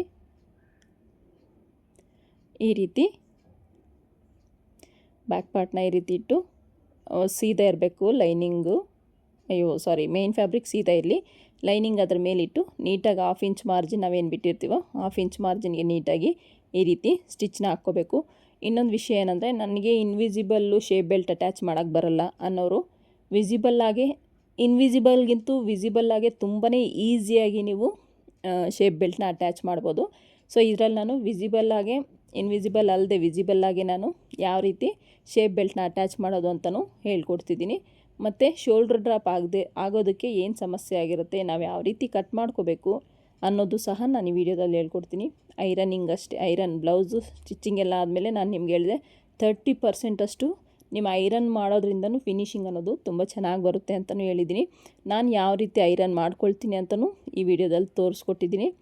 ಸೊ ವಿಡಿಯೋನೆಲ್ಲೂ ಸ್ಕಿಪ್ ಮಾಡದೆ ಕೊನೆ ತನಕ ನೋಡಿ. ವಿಡಿಯೋ ಇಷ್ಟ ಆದರೆ ಒಂದು ಲೈಕ್ ಮಾಡಿ. ಯಾರಾದರೂ ನಿಮ್ಮ ಫ್ಯಾಮಿಲಿಯಲ್ಲಿ ಫ್ರೆಂಡ್ಸಲ್ಲಿ ಸ್ಟಿಚಿಂಗ್ ಕಲಿತಾ ಇದ್ದಾರೆ, ಅವ್ರಿಗೆ ಯೂಸ್ ಆಗುತ್ತೆ ಅನ್ನೋಂಗಿದ್ರೆ ವಿಡಿಯೋನ ಶೇರ್ ಮಾಡಿ. ಚಾನಲ್ನ ಸಬ್ಸ್ಕ್ರೈಬ್ ಮಾಡ್ಕೊಂಡು ವಿಡಿಯೋ ನೋಡಿ. ನಾನು ಹಾಕೋ ಪ್ರತಿಯೊಂದು ವಿಡಿಯೋ ನೋಟಿಫಿಕೇಷನು ನಿಮಗೆ ಬರುತ್ತೆ. ನೀವು ನಾನು ಹಾಕೋ ಪ್ರತಿಯೊಂದು ವಿಡಿಯೋನೂ ನೀವು ನೋಡ್ಬೋದು. ಸಬ್ಸ್ಕ್ರೈಬ್ ಮಾಡ್ಕೊಂಡಿಲ್ಲ ಅಂದರೆ ನಿಮಗೆ ನಾನು ಹಾಕೋ ವಿಡಿಯೋ ಪ್ರತಿಯೊಂದು ನೋಡಲಿಕ್ಕೆ ಕಷ್ಟ ಆಗ್ಬೋದು. ಸೊ ಹಾಗಾಗಿ ನೀವು ಸಬ್ಸ್ಕ್ರೈಬ್ ಮಾಡಿಕೊಂಡ್ರೆ ಬೆಲ್ ಐಕನ್ನ ಕ್ಲಿಕ್ ಮಾಡಿ ಆಲ್ ಹತ್ರ ಸೆಟ್ ಮಾಡಿದ್ರೆ ನಾನು ಹಾಕಿದ ತಕ್ಷಣ ಪ್ರತಿಯೊಂದು ವಿಡಿಯೋ ನೋಟಿಫಿಕೇಷನು ನಿಮ್ಗೆ ಮುಂಚಿತವಾಗಿ ಬರುತ್ತೆ. ಸೊ ಕಲಿಯೋ ಇಂಟ್ರೆಸ್ಟ್ ಇರೋರು ಖಂಡಿತ ನಾನು ಹಾಕೋ ಪ್ರತಿಯೊಂದು ವಿಡಿಯೋ ನೋಡ್ತಿದ್ರೆ ನಿಮಗೆ ಬಂದುಬಿಡುತ್ತೆ. ಈಸಿಯಾಗಿ ಯಾವ ರೀತಿ ಕಟ್ ಮಾಡ್ಕೋಬೇಕು, ಸ್ಟಿಚ್ ಮಾಡ್ಕೋಬೇಕು ಅನ್ನೋದು ನಿಮಗೆ ಗೊತ್ತಾಗ್ಬಿಡುತ್ತೆ. ಸೊ ಒಂದು ವಿಡಿಯೋ ನೋಡಿದ್ರೆ ಅರ್ಥ ಆಗಿಲ್ಲ ಅಂದರೆ ನೀವು ಕಂಟಿನ್ಯೂಸ್ ಆಗಿ ನೋಡ್ತಾ ಇರಿ, ಟ್ರೈ ಮಾಡ್ತಾಯಿರಿ, ಖಂಡಿತ ನೀವು ಹೊಲ್ಕೋಬೋದು. ನೋಡಿ, ಸ್ಲೀವ್ಸ್ಗೆ ನಾನು ಬಟ್ಟೆ ಕಟ್ಟಬೇಕು ಅಂದಲ್ಲ, ಸೊ ಅದಕ್ಕೆ ಎಕ್ಸ್ಟ್ರಾ ಕ್ಲಾತ್ನ ಅಟ್ಯಾಚ್ ಮಾಡ್ಕೊಳ್ತಾ ಇದ್ದೀನಿ ನಾನು. ಸೊ ಸ್ವಲ್ಪ ಆದರೆ ಸಾಕಿಲ್ಲಿ ಕ್ಲಾತು.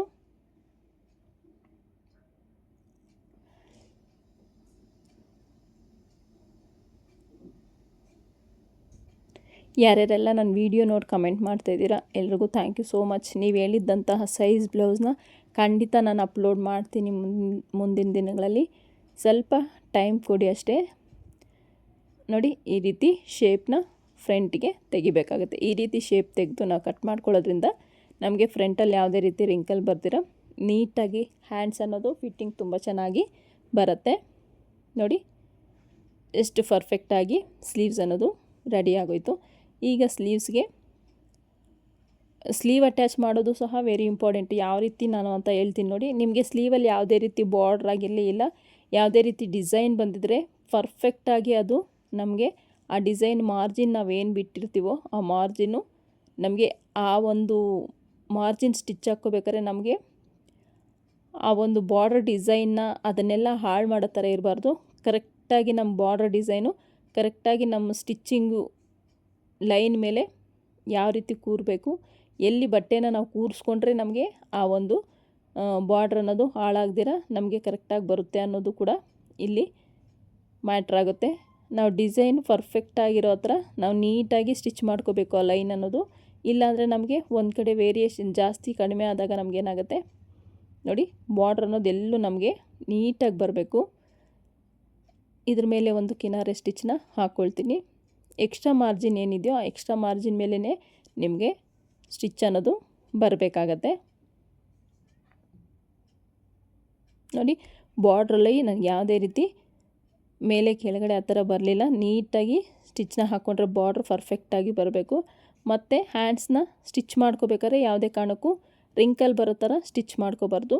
ನೀಟಾಗಿ ಬಟ್ಟೆನ ನಾವು ಕೈಯಲ್ಲೇ ಅರ್ಧ ಐರನ್ ಮಾಡ್ಕೋಬೇಕಾಗತ್ತೆ. ಕೆಲವು ಬಟ್ಟೆಗಳನ್ನು ನೋಡಿ, ನೀಟಾಗಿ ನಾವು ಹ್ಯಾಂಡಲ್ ಮಾಡೋದ್ರಲ್ಲೇ ನಮಗೆ ಐರನ್ ಅನ್ನೋದು ಬಂದ್ಬಿಡುತ್ತೆ. ಆ ರೀತಿಯಾಗಿ ನಾವು ನೀಟಾಗಿ ಬಟ್ಟೆನ ಹ್ಯಾಂಡಲ್ ಮಾಡಿಕೊಂಡು ಸ್ಟಿಚ್ ಮಾಡಬೇಕಾಗತ್ತೆ. ನೋಡಿ, ಈ ರೀತಿ ನೀವು ನೀಟಾಗಿ ಬಟ್ಟೆನ ಯಾವ ರೀತಿ ಹ್ಯಾಂಡಲ್ ಮಾಡ್ಕೊಂಡು ಸ್ಟಿಚ್ ಮಾಡ್ತಿರೋ ನಿಮ್ಗೆ ಅಷ್ಟು ಪರ್ಫೆಕ್ಟಾಗಿ ಬರುತ್ತೆ. ನೋಡಿ, ಎಲ್ಲೇ ರಿಂಕಲ್ ಬರಬಾರ್ದು ಈ ರೀತಿ ನಾವು ಇದು ಮಾಡಿದಾಗ. ಸೊ ಎಕ್ಸ್ಟ್ರಾ ಕ್ಲಾತ್ನೆಲ್ಲ ನಾನು ಮತ್ತೆ ಕಟ್ ಮಾಡ್ಕೊಳ್ತೀನಿ. ಈಗ ಫ್ರಂಟ್ ಪಾರ್ಟ್ನ ತೊಗೊಂಡು ನೋಡಿ ನೆಕ್ ಶೇಪ್ ಅನ್ನೋದು ಕಟ್ ಮಾಡ್ಕೊಳ್ತಾ ಇದ್ದೀನಿ ನಾನು. ನೀವು ಇಲ್ಲಿ ಯಾವ ನೆಕ್ ಶೇಪ್ ಆದರೂ ಕೊಡ್ಬೋದು, ನಿಮ್ಮ ಇಷ್ಟ. ನೀವು ದೊಡ್ಡ ಸೈಜ್ ಬ್ಲೌಸಲ್ಲಿ ಚೇಂಜಸ್ ಏನಿರುತ್ತೆ ಅಂತ ಕೇಳ್ಬೋದು. ದೊಡ್ಡ ಸೈಜ್ ಬ್ಲೌಸಲ್ಲಿ ಚೇಂಜಸ್ ಏನಿರುತ್ತೆ, ಆರ್ಮೋಲ್ ಡೌನಿಂಗಲ್ಲಿ ಚೇಂಜಸ್ ಇರುತ್ತೆ, ಅರ್ಥ ಆಯ್ತಲ್ಲ. ಮತ್ತು ಶೇಪ್ ಬೆಲ್ಟಲ್ಲಿ ಚೇಂಜಸ್ ಇರುತ್ತೆ. ಶೇಪ್ ಬೆಲ್ಟು ನಾನು ಹೇಳಿದ್ನಲ್ಲ, ಶೇಪ್ ಬೆಲ್ಟು ವಿಡ್ತ್ ಅನ್ನೋದು ದೊಡ್ಡ ಸೈಜ್ ಬ್ಲೌಸ್ಗಳಿಗೆ ಸ್ವಲ್ಪ ಕಡಿಮೆ ಆಗಿರುತ್ತೆ. ಮತ್ತು ಆರ್ಮೋಲ್ ಡೌನಿಂಗು ಸ್ವಲ್ಪ ಜಾಸ್ತಿ ಆಗುತ್ತೆ ಈ ದೊಡ್ಡ ಸೈಜ್ ಬ್ಲೌಸ್ಗಳಿಗೆ. ಸೊ ಅದು ಬಿಟ್ಟರೆ ನೆಕ್ಸ್ಟ್ ಇನ್ನೆಲ್ಲ ಈ ಒಂದು ಡಾಟ್ ಮಾರ್ಕ್ಗಳು ಇವೆಲ್ಲ ಸ್ವಲ್ಪ ಚೇಂಜಸ್ ಆಗುತ್ತೆ. ಯಾಕಂದರೆ ಚೆಸ್ಟ್ ಹೆವಿ ಇದ್ದರೆ ನಮಗೆ ಚೇಂಜಸ್ ಅನ್ನೋದು ಸ್ವಲ್ಪ ಆಗುತ್ತೆ. ಇನ್ನೊಂದು ಕೆಲವರು ಶೋಲ್ಡರ್ನ ಜಾಸ್ತಿ ಕೇಳ್ತಾರೆ, ಅಂದರೆ 3.5 ಕೇಳ್ತಾರೆ ರೆಡಿನೇ. ಕೆಲವರು ಒಂದು 2 ಇಂಚ್ ಬಂದರೆ ಸಾಕು ಅಂತ ಹೇಳ್ತಾರೆ. ಸೊ ಆ ಥರ ಶೋಲ್ಡರ್ ಕಡಿಮೆ ಇರೋರಿಗೆ ಸ್ವಲ್ಪ ನೆಕ್ದು ಚೇಂಜ್ ಆಗೋ ಚಾನ್ಸಸ್ ಇರುತ್ತೆ. ಇನ್ನೆಲ್ಲ ನಿಮಗೆ 3.5 ಹಂಗೆ ಕೇಳೋರಿಗೆ ನೀವೊಂದು 3/4 ಇಂಚು ಎಕ್ಸ್ಟ್ರಾ ತೊಗೊಂಡ್ರೆ ನಿಮಗೆ ಪರ್ಫೆಕ್ಟಾಗಿ ಬರುತ್ತೆ. ಫ್ರಂಟ್ ಪಾರ್ಟ್ ಅಟ್ಯಾಚ್ ಮಾಡಿದ್ದಾಯಿತು. ಮತ್ತು ನೋಡಿ, ಈ ಒಂದು ಶೇಪ್ ಬೆಲ್ಟ್ನ ಅಟ್ಯಾಚ್ ಮಾಡ್ಕೋಬೇಕು. ನೀವು ಶೇಪ್ ಬೆಲ್ಟು ಫ್ರಂಟ್ ಪಾರ್ಟು ಎಲ್ಲ ಅಟ್ ಎ ಟೈಮ್ಗೆ ಅಟ್ಯಾಚ್ ಮಾಡ್ಕೊಳ್ಳೋದು, ಆಪೋಸಿಟ್ ಡೈರೆಕ್ಷನಲ್ಲಿ ಇಟ್ಕೊಂಡು ನೀವು ಅಟ್ಯಾಚ್ ಮಾಡ್ಕೊಳ್ಳೋದ್ರಿಂದ ನಿಮ್ಗೆ ಯಾವುದೇ ರೀತಿ ಬಿಗಿನರ್ಸ್ಗೆ ಕನ್ಫ್ಯೂಷನ್ ಇರೋಲ್ಲ. ನೀಟಾಗಿ ನೀವು ಅಟ್ಯಾಚ್ ಮಾಡ್ಕೋಬೋದು. ಯಾಕಂದರೆ ನೀವು ಒಂದೊಂದನ್ನು ಒಂದೊಂದು ಸಲ ಸ್ಟಿಚ್ ಮಾಡಿಕೊಂಡ್ರೆ ಒಂದೊಂದು ಸಲ ಜೋಡಿಸ್ಕೊಂಡು ನೀವು ಸ್ಟಿಚ್ ಮಾಡಿದ್ರೆ ಎರಡು ಒಂದೇ ಕಡೆ ಬರೋ ಚಾನ್ಸಸ್ ಇರುತ್ತೆ. ಆಗ ಮತ್ತೆ ಹೊಲಿಗೆ ಎಲ್ಲ ಒಂದು ಕಡೆಯಿಂದ ಬಿಚ್ಚಬೇಕಾಗತ್ತೆ. ಸೊ ಹಾಗಾಗಿ ನೀವು ಒಂದೇ ಸಲ ಎದುರು ಬದುರು ಬರೋ ಥರ ಈ ರೀತಿ ಇಟ್ಕೊಂಡು ನೀವು ಸ್ಟಿಚ್ ಮಾಡ್ಕೊಳ್ಳೋದ್ರಿಂದ ನಿಮಗೆ ಈಸಿ ಆಗುತ್ತೆ. ಈ ರೀತಿ ಕಿನಾರೆ ಸ್ಟಿಚ್ಚನ್ನ ಹಾಕ್ಕೋಬೇಕಾಗತ್ತೆ. ಎಕ್ಸ್ಟ್ರಾ ಇರೋ ಕ್ಲಾತೆಲ್ಲ ನಾನು ಮತ್ತೆ ಕಟ್ ಮಾಡ್ಕೊಳ್ತೀನಿ. ಸೊ ಅದೆಲ್ಲ ವೀಡಿಯೋದಲ್ಲಿ ತೋರಿಸಿದ್ರೆ ವೀಡಿಯೋ ಲೆಂತಿ ಆಗುತ್ತೆ ಅಂತ. ಇಷ್ಟ ಆದಮೇಲೆ ನೋಡಿ, ಬ್ಯಾಕು, ಫ್ರಂಟು ಮತ್ತು ಸ್ಲೀವ್ಸು, ಶೇಪ್ ಬೆಲ್ಟು ಎಲ್ಲ ನಾನು ಅಟ್ಯಾಚ್ ಮಾಡಿಕೊಂಡು ಎಲ್ಲ ಎಕ್ಸ್ಟ್ರಾ ಕ್ಲಾತ್ನೆಲ್ಲ ಕಟ್ ಮಾಡಿ ಇಟ್ಕೊಂಡಿದ್ದೀನಿ. ಈಗೇನು ಮಾಡಬೇಕಪ್ಪ ಅಂದರೆ ನೋಡಿ, ನಿಮಗೆ ಶೋಲ್ಡ್ರ್ ಡ್ರಾಪ್ ಆಗ್ತಿದೆ ಅನ್ನೋರು ಈ ರೀತಿ ಒಂದ್ರ ಮೇಲೆ ಒಂದು ಕ್ಲಾತ್ನ ಹಾಕ್ಕೊಳ್ಳಿ. ಫ್ರಂಟ್ ಪಾರ್ಟ್ ಹಾಕ್ಕೊಂಡು, ಸೊ ನಾನು ಕಮೆಂಟ್ ಮಾಡಿದ್ರು ಶೋಲ್ಡ್ರ್ ಡ್ರಾಪ್ ಆಗ್ತಿದೆ ಅಂತ. ನೋಡಿ, ನೆಕ್ ಕಡೆಯಿಂದ ಶೋಲ್ಡರ್ ಕಡೆಗೆ ನಿಮಗೆ ಶೋಲ್ಡ್ರ್ ಡ್ರಾಪು ಜಾಸ್ತಿ ಆಗ್ತಿದೆ ಅಂದರೆ ಒಂದು 1/2 ಇಂಚಷ್ಟು ನೆಕ್ ಕಡೆಯಿಂದ ಶೋಲ್ಡರ್ ಕಡೆಗೆ ಈ ಥರ ಕ್ರಾಸ್ ಆಗಿ ಲೈನ್ನ ಹಾಕ್ಕೋಬೇಕಾಗತ್ತೆ. ಫ್ರಂಟು ಮತ್ತು ಬ್ಯಾಕ್ ಎರಡರಲ್ಲೂ ಕೂಡ, ಅರ್ಥ ಆಯ್ತಲ್ಲ? ಫ್ರಂಟು ಮತ್ತು ಬ್ಯಾಕು ಎರಡೂ ಕೂಡ ಇಲ್ಲ ಸ್ವಲ್ಪ ಲೂಸ್ ಬರ್ತಿದೆ ಶೋಲ್ಡರ್ ಅನ್ನೋದಾದರೆ 1/4 ಇಂಚಷ್ಟು ಕ್ರಾಸಾಗಿ ಹಾಕ್ಕೊಳ್ಳಿ. ಸೊ ಫುಲ್ ಶೋಲ್ಡರ್ ಡ್ರಾಪ್ ಆಗ್ತಿದೆ, ನನಗೆ ಪ್ರಾಬ್ಲಮ್ ಬರ್ತಿದೆ ಅನ್ನೋದಾದರೆ ಒಂದು 1/2 ಇಂಚಷ್ಟು ನೀವು ಈ ರೀತಿ ಕ್ರಾಸಾಗಿ ಹಾಕ್ಕೊಂಡು ಅದನ್ನ ಕಟ್ ಮಾಡ್ಕೊಳ್ಳಿ. ಸೊ ನಾನಿಲ್ಲಿ ಜಸ್ಟ್ ಸುಮ್ಮನೆ ಹಂಗೆ ಕಟ್ ಮಾಡ್ತಾಯಿದ್ದೀನಿ. ನನಗೆ ಇಲ್ಲೇನು ಶೋಲ್ಡರ್ ಡ್ರಾಪ್ ಆಗೋಲ್ಲ ಈ ಕಸ್ಟಮರ್ಗೆ. ಹಾಗಾಗಿ ಇಷ್ಟ ಆದಮೇಲೆ ನೆಕ್ಸ್ಟ್ ಫ್ರಂಟಲ್ಲೂ ಅಷ್ಟೇ ನೋಡಿ, ಈ ಒಂದು ಡಾಟ್ ಇದೆಯಲ್ಲ ನೆಕ್ ಡೀಪ್ ಹತ್ರ ಇಲ್ಲಿಂದ ಹಿಡಿದು ನಿಮಗೆ ಇದು ನೀಟಾಗಿ ಕಟ್ ಮಾಡ್ಕೊಂಡಿಲ್ಲ ನೋಡಿ, ಈ ಡಾಟ್ವರೆಗೂ ಇಲ್ಲಿಂದ ಒಂದು 1/4 ಇಂಚಷ್ಟು ಇದು ಕೂಡ ಈ ರೀತಿ ಕ್ರಾಸಾಗಿ ಲೈನ್ ಹಾಕ್ಕೊಂಡು ಕಟ್ ಮಾಡ್ಕೊಳ್ಳಿ. ಯಾಕೆ ಅಂದರೆ ಈ ರೀತಿ ಕಟ್ ಮಾಡ್ಕೊಳ್ಳೋದ್ರಿಂದ ನಿಮಗೆ ಶೋಲ್ಡ್ರ್ ಡ್ರಾಪ್ ಆಗೋದು ಅವಾಯ್ಡ್ ಆಗುತ್ತೆ. ಸೊ ಈ ಟ್ರಿಕ್ಸ್ನ ಮೈಂಡಲ್ಲಿ ಇಟ್ಕೊಳ್ಳಿ. ಶೋಲ್ಡ್ರ್ ಡ್ರಾಪ್ ಆಗ್ತಿದೆ ಅನ್ನೋರಾದರೆ ಈ ಟ್ರಿಕ್ಸ್ನ ಮೈಂಡಲ್ಲಿ ಇಟ್ಕೊಂಡ್ರೆ ನಿಮಗೆ ಆ ಶೋಲ್ಡ್ರು ಡ್ರಾಪ್ ಆಗೋದು ಸಮಸ್ಯೆನ ನೀವು ಕ್ಲಿಯರ್ ಮಾಡ್ಕೋಬೋದು. ಇಷ್ಟು ಶೋಲ್ಡ್ರ್ ಡ್ರಾಪ್ ಆಗಿರೋದಕ್ಕೆ ನೀವು ಚೇಂಜಸ್ ಮಾಡ್ಕೋಬೇಕಾಗಿರೋದು. ಇಷ್ಟ ಆದಮೇಲೆ ನೋಡಿ, ಡಾಟ್ಸ್ನ ಈಗ ನಾನು ಸ್ಟಿಚ್ ಮಾಡ್ಕೊಳ್ತೀನಿ. ಡಾಟ್ಸ್ನ ಸ್ಟಿಚ್ ಮಾಡ್ಕೊಳ್ಳೋದ್ರಲ್ಲಿ ನಾವೇನು ಮಾರ್ಕಿಂಗ್ ಮಾಡ್ಕೊಂಡಿರ್ತೀವೋ ನೀಟಾಗಿ ಆ ಮಾರ್ಕಿಂಗ್ ಪ್ರಕಾರನೇ ಸ್ಟಿಚಿಂಗ್ನ ಮಾಡ್ಕೋಬೇಕು. ಇಲ್ಲಿ 1/4 ಇಂಚಷ್ಟು ಹಿಡಿಬೇಕು ಅಂದಲ್ಲ, ಸೊ 1/4 ಇಂಚಷ್ಟು ಇಟ್ಕೊಂಡು ನೀಟಾಗಿ ಮಾರ್ಕಿಂಗ್ ನಾವೇನು ಮಾಡ್ಕೊಂಡಿದ್ದೀವೋ ಆ ಮಾರ್ಕಿಂಗ್ ಮೇಲೆ ನೀಟಾಗಿ ಸ್ಟಿಚ್ನ ಮಾಡ್ಕೋಬೇಕಾಗತ್ತೆ. ಇದೊಂದು ಮೈಂಡಲ್ಲಿ ಇಟ್ಕೊಳ್ಳಿ. ನೀವು ಡಾಟ್ನ ಸ್ಟಿಚ್ ಮಾಡ್ಕೋಬೇಕಾದ್ರೆ ಸ್ಟಾರ್ಟಿಂಗ್ ಮತ್ತು ಎಂಡಿಂಗಲ್ಲಿ ಕಂಪಲ್ಸರಿ ನೀವು ರಫ್ ಹೊಡ್ಕೋಬೇಕಾಗತ್ತೆ ಸ್ಟಿಚ್ನ. ಇಲ್ಲಾಂದರೆ ಏನಾಗುತ್ತೆ ಅಂದರೆ ನಿಮಗೆ ಆ ಡಾಟ್ ಅನ್ನೋದು ಬಿಚ್ಚೋಗೋ ಚಾನ್ಸಸ್ ಇರುತ್ತೆ. ಬಿಗಿನರ್ಸ್ ಆದರೆ ಬಿಚ್ಚೋಗೋದ್ರಿಂದ ನಮ್ಮ ಗ್ಲೌಸ್ ಅನ್ನೋದು ಹಾಳಾಗ್ಬಿಡುತ್ತೆ. ಮತ್ತೆ ನಮ್ಗೆ ಡಾಟ್ಸ್ ಅನ್ನೋದು ಹಿಡಿಯೋಕ್ಕೆ ಬರೋದಿಲ್ಲ, ಯಾಕಂದರೆ ನಾವು ಗ್ಲೌಸ್ ಎಲ್ಲ ಫಿನಿಷ್ ಮಾಡಿಬಿಟ್ಟಿರ್ತೀವಲ್ಲ. ಸೊ ಹಾಗಾಗಿ ಇಷ್ಟ ಆದಮೇಲೆ ನೋಡಿ, ವಿಸಿಬಲ್ಲಾಗಿ ನಾವು ಯಾವ ರೀತಿ ಶೇಪ್ ಬೆಲ್ಟ್ನ ಅಟ್ಯಾಚ್ ಮಾಡಬೇಕು. ವಿಸಿಬಲ್ಲಾಗಿ ಅಟ್ಯಾಚ್ ಮಾಡಬೇಕಂದ್ರೆ ಸುತ್ತು ಲೈನಿಂಗ್ನ ಮೇನ್ ಫ್ಯಾಬ್ರಿಕ್ ಎರಡನ್ನೂ ನೀಟಾಗಿ ಈ ರೀತಿ ಸ್ಟಿಚ್ನ ಹಾಕ್ಕೊಂಡು ರೆಡಿ ಮಾಡ್ಕೊಳ್ತೀನಿ. ಸುತ್ತು ಸ್ಟಿಚ್ ಹಾಕ್ಕೋಬೇಕಾಗತ್ತೆ ನಾವು ವಿಸಿಬಲ್ ಶೇಪ್ ಬೆಲ್ಟ್ನ ಅಟ್ಯಾಚ್ ಮಾಡಬೇಕು ಅಂದರೆ. ನೋಡಿ ಈ ರೀತಿ. ಈಗ ಕ್ಲಾತ್ ಎಕ್ಸ್ಟ್ರಾ ಅನಿಸಿದ್ರೆ ನೀಟಾಗಿ ಕಟ್ ಮಾಡ್ಕೊಳ್ಳಿ. ಇಲ್ಲಿ 1/4 ಇಂಚಷ್ಟು ನೋಡಿ ಈ ರೀತಿ ಕಟ್ ಮಾಡಿಕೊಂಡು ಈ ಒಂದು ಶೇಪ್ ಬೆಲ್ಟ್ನ ನೋಡಿ ಇಲ್ಲಿಂದ ಸ್ಟಾರ್ಟಿಂಗಿಂದ ನೀವು 1/4 ಇಂಚ್ ಮಾರ್ಜಿನ್ ಬಿಟ್ಟಿರ್ತೀವಲ್ಲ, 1/4 ಇಂಚಿಗೆ ನೀಟಾಗಿ ಡಾಟ್ನ ಫೋಲ್ಡ್ ಮಾಡಿಕೊಂಡು ಈ ರೀತಿ ಸ್ಟಿಚ್ನ ಹಾಕ್ಕೊಳ್ತೀನಿ ನಾನು. ಸೊ ಇದಕ್ಕೂ ಅಷ್ಟೇ 1/4 ಇಂಚ್ ಮಾರ್ಜಿನ್ಗೆ ನೀಟಾಗಿ ಡೈರೆಕ್ಟಾಗಿ ಸ್ಟಿಚ್ನ ಈ ರೀತಿ ಹಾಕ್ಕೊಳ್ತಾ ಇದ್ದೀನಿ. ಡಾಟ್ನ ನೀಟಾಗಿ ಫೋಲ್ಡ್ ಮಾಡ್ಕೋಬೇಕು, ಇಲ್ಲಾಂದರೆ ನಿಮಗೆ ಫಿನಿಶಿಂಗ್ ಅನ್ನೋದು ಚೆನ್ನಾಗಿ ಬರೋದಿಲ್ಲ. ಅಲ್ಲಿ ನೋಡಿ ಈ ರೀತಿ ನೀಟಾಗಿ ಡಾಟ್ನ ಫೋಲ್ಡ್ ಮಾಡ್ಕೊಳ್ತಾ ಸ್ಟಿಚ್ನ ಹಾಕ್ಕೋಬೇಕು. ನೋಡಿ ಡಬಲ್ ಸ್ಟಿಚ್ ಹಾಕ್ಕೊಳ್ತಾ ಇದ್ದೀನಿ. ಡಬಲ್ ಸ್ಟಿಚ್ ಹಾಕ್ಕೊಂಡು ನಾನು ಇಲ್ಲಿ ಓವರ್ಲಾಕ್ ಮಾಡ್ಕೊಳ್ತೀನಿ. ಸೊ ನನಗೆ ಓವರ್ಲಾಕ್ ಆಪ್ಷನ್ ಇದೆ, ಅದಕ್ಕೆ ನಾನು ಮಾಡ್ಕೊಳ್ತೀನಿ. ಇಲ್ಲ ಅಂದವರು ನೀವು ಹಾಗೇ ಬಿಡ್ಬೋದು. ಇಲ್ಲ ಅನ್ನೋರು ನೀವು ಇನ್ವಿಸಿಬಲ್ ಶೇಪ್ ಬೆಲ್ಟ್ ಕೊಡೋಕ್ಕೆ ಟ್ರೈ ಮಾಡಿ. ಯಾಕಂದರೆ ಕೂಳೆ ಅನ್ನೋದು ಹೊರಗಡೆ ಎಲ್ಲ ಕಾಣಿಸ್ತಿದ್ರೆ ನಮಗೆ ಬ್ಲೌಸ್ ಫಿನಿಶಿಂಗ್ ಅನ್ನೋದು ಚೆನ್ನಾಗಿ ಬರೋಲ್ಲ. ನೋಡಿ ಕಪ್ ಶೇಪ್ ಅನ್ನೋದು ನಿಮ್ಗೆ ಯಾವುದೇ ರೀತಿ ಪ್ರಾಬ್ಲಮ್ ಬರೋಲ್ಲ, ನೀಟಾಗಿ ಕೂತ್ಕೊಳ್ಳುತ್ತೆ. ಇದಕ್ಕೆ ನಾನು ಓವರ್ಲಾಕ್ ಮಾಡ್ಕೊಳ್ತೀನಿ. ನೋಡಿ ಓವರ್ಲಾಕ್ ಮಾಡ್ಕೊಂಡಿದ್ದಾಯಿತು. ನಿಮಗೆ ಫಿನಿಶಿಂಗ್ ಔಟ್ಫಿಟ್ ಅನ್ನೋದು ನಿಮಗೆ ಈ ರೀತಿ ಕಾಣಿಸ್ತಿದೆ, ತುಂಬಾ ಚೆನ್ನಾಗಿರುತ್ತೆ. ಒಂದು ಸಲ ನೀವು ಕೂಡ ಈ ರೀತಿ ಟ್ರೈ ಮಾಡಿ ನೋಡಿ. ಇಲ್ಲ ಬಿಗಿನರ್ಸ್ಗೆ ನನಗೆ ಇನ್ವಿಸಿಬಲ್ ಯಾಗಿ ನಮಗೆ ಶೇಪ್ ಬೆಲ್ಟ್ ಅಟ್ಯಾಚ್ ಮಾಡೋಕ್ಕೆ ಬರ್ತಿಲ್ಲ ಅನ್ನೋರು ಈ ಥರನೂ ಅಟ್ಯಾಚ್ ಮಾಡ್ಕೊಳ್ಳಿ, ಫಿನಿಶಿಂಗ್ ಚೆನ್ನಾಗೇ ಇರುತ್ತೆ. ಈಗ ಉಕ್ಪಟ್ಟೆ ಐಪಟ್ಟಿನ ಸ್ಟಿಚ್ ಮಾಡ್ಕೊಳ್ತಾ ಇದ್ದೀನಿ.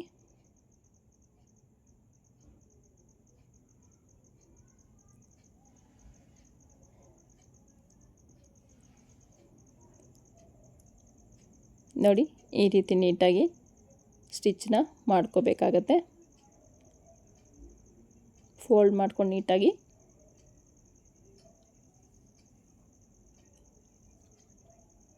ಉಕ್ಪಟ್ಟಿ ಆಯಿತು. ಐಪಟ್ಟಿಗೆ ನಾನು ನೆಕ್ಕಲ್ಲಿ ಕಟ್ ಮಾಡಿದ್ನಲ್ಲ ಆ ಕ್ಲಾತ್ನ ತೊಗೊಳ್ತಾ ಇದ್ದೀನಿ. ಆ ಕ್ಲಾತ್ನ ತೊಗೊಂಡು ನೀಟಾಗಿ 1/4 ಇಂಚ್ ಮಾರ್ಜಿನ್ಗೆ ಇಟ್ಕೊಳ್ಳಿ. ಈ ರೀತಿ ಫೋಲ್ಡ್ ಮಾಡಿಕೊಂಡ್ರೆ ಐಪಟ್ಟಿನೂ ನಿಮಗೆ ರೆಡಿ ಆಗಿಬಿಡುತ್ತೆ. ತುಂಬಾ ಈಸಿಯಾಗಿ ಬೇಗನೆ ಸ್ಟಿಚ್ ಮಾಡ್ಕೋಬೋದು. ಫಿನಿಶಿಂಗು ಅಷ್ಟೇ, ಫಿಟ್ಟಿಂಗು ಅಷ್ಟೇ ತುಂಬಾ ಚೆನ್ನಾಗಿರುತ್ತೆ. ಈ ಬ್ಲೌಸ್ ಸ್ಟಿಚ್ ಮಾಡ್ತಾಯಿದ್ದೆ ನಾನು. ಈ ಬ್ಲೌಸ್ ಕಸ್ಟಮರೇ ಬಂದಿದ್ದರು ಮನೆಗೆ. ಸೊ ಈ ಬ್ಲೌಸ್ನ ಬೇಗ ಸ್ಟಿಚ್ ಮಾಡಿಬಿಟ್ಟು ನಾನು ಉಕ್ಸೆಲ್ಲ ಹಾಕಿ ಕೊಟ್ಟೆ. ಅವ್ರು ಹಾಕ್ಕೊಂಡು ನೋಡಿ ಸ್ಯಾರಿಗೆ ಜಿಗ್ಜಾಗು ಫಾಲ್ ಹಾಕಬೇಕಾಗಿತ್ತಲ್ಲ, ಪೀಕೋ ಫಾಲು. ಸೊ ಹಾಗಾಗಿ ನಾಳೆ ತೊಗೊಳ್ತೀನಿ, ಎಲ್ಲ ರೆಡಿ ಮಾಡಿಟ್ಟಿರಿ ಅಂತ ಹೇಳ್ಬಿಟ್ಟು ಹೋದರು. ಸೊ ನಾನು ಬ್ಲೌಸು ಸ್ಟಿಚ್ ಮಾಡೋದು ಮನೆಯಲ್ಲೇ ಆಗಿರೋದ್ರಿಂದ ನನಗೆ ಕೊಡೋ ಕಸ್ಟಮರ್ಸು ಆಲ್ಮೋಸ್ಟ್ 98% ಮೆಂಬರ್ಸು ಮನೆಯಲ್ಲೇ ಹಾಕ್ಕೊಂಡು ಫಿಟ್ಟಿಂಗ್ ಕರೆಕ್ಟಾಗಿದೆಯಾ ಅಂತ ನೋಡಿಬಿಟ್ಟೆ ಬ್ಲೌಸ್ನ ತೊಗೊಂಡೋಗೋದು. ನೀವು ಸುಮಾರಷ್ಟು ಜನ ಅನ್ಕೋಬೋದು ಫಿಟ್ಟಿಂಗ್ ಬರುತ್ತಾ, ಹೆಂಗಿರುತ್ತೋ ಏನೋ ಅಂತ. 98% ಹೇಳ್ತಿದ್ದೀನಲ್ಲ, 98% ಮೆಂಬರ್ಸು ಮನೇಲಿ ನನಗೆ ಇಲ್ಲಿ ನನ್ನ ಹತ್ರ ಹಾಕ್ಕೊಂಡೇ ಬ್ಲೌಸು ಫಿಟ್ಟಿಂಗ್ ಪರ್ಫೆಕ್ಟ್ ಆಗಿದೆಯಾ ಅಂತ ಚೆಕ್ ಮಾಡಿ 98% ನಾನು ಹೊಲಿಯೋ ಒಂದು ಬ್ಲೌಸುಗಳು ಹಾಕ್ಕೊಂಡು ನೋಡೇ ಅವರು ತೊಗೊಂಡೋಗೋದು. ಸೊ ಫಿಟ್ಟಿಂಗ್ ಇಲ್ಲ ಅಂದರೆ ಯಾರೂ ಕಸ್ಟಮರ್ಸು ಬ್ಲೌಸ್ನ ಕೊಡೋದಿಲ್ಲ. ಈಗಂತೂ ಒಂದು ರಿಂಕಲ್ಸು ಅವು ಇವು ಬಂದ್ರೂ ಪ್ರತಿಯೊಂದಕ್ಕೂ ಅವರು ಈ ರೀತಿ ಬರ್ತಿದೆ ಅಂತೆಲ್ಲ ಹೇಳ್ತಾರೆ. ಸೊ ಹಾಗಾಗಿ ಫಿಟ್ಟಿಂಗ್ ಪರ್ಫೆಕ್ಟಾಗಿ ಬಂದ್ರೇ ನಮಗೆ ಕಸ್ಟಮರ್ಸ್ ಅನ್ನೋದು ಜಾಸ್ತಿ ಆಗ್ತಾರೆ. ಮತ್ತು ಫಿನಿಶಿಂಗ್ ಜೊತೆಗೆ ನಾವು ಫಿಟ್ಟಿಂಗು ಅಷ್ಟೇ ಕೊಡಬೇಕಾಗತ್ತೆ. ಸ್ಲೀವ್ಸ್ನ ಅಟ್ಯಾಚ್ ಮಾಡ್ಕೋಬೇಕಾದ್ರೆ ನಾನು ಹೇಳ್ತಿರ್ತೀನಲ್ಲ, ಸ್ಲೀವ್ ಬಟ್ಟೆನ ಯಾವುದೇ ಕಾರಣಕ್ಕೂ ಎಳಿಬಾರ್ದು. ನ್ಯಾಚ್ ಏನು ಹೊಡಿರ್ತೀವಿ ಮಿಡ್ಲಲ್ಲಿ ಅದು ನಮಗೆ ಶೋಲ್ಡರ್ ಹತ್ರನೇ ಬರಬೇಕಾಗತ್ತೆ.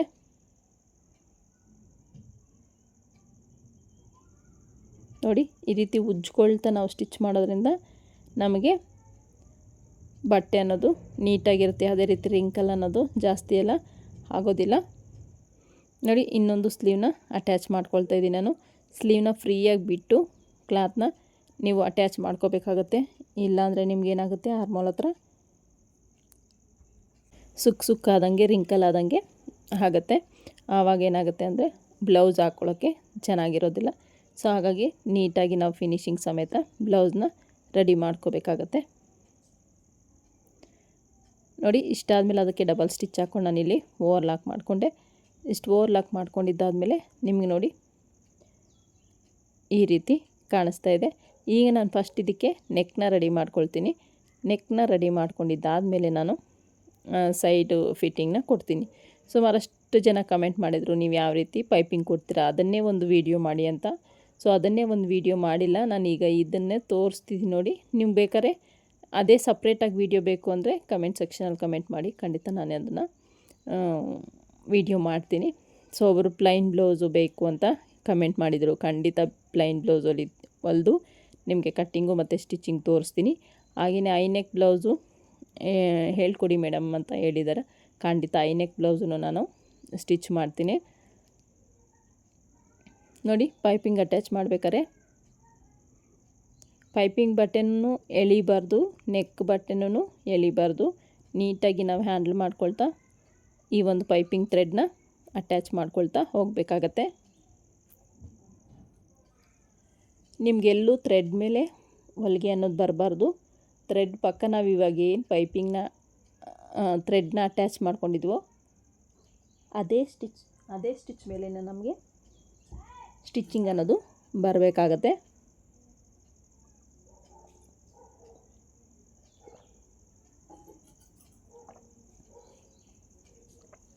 ನೋಡಿ ಎಕ್ಸ್ಟ್ರಾ ಒಂದು 1/2 ಇಂಚ್ ಬಿಟ್ಟು ಉಳ್ದಿದ್ದ ಕ್ಲಾತೆಲ್ಲ ಕಟ್ ಮಾಡ್ಕೊಳ್ಳಿ.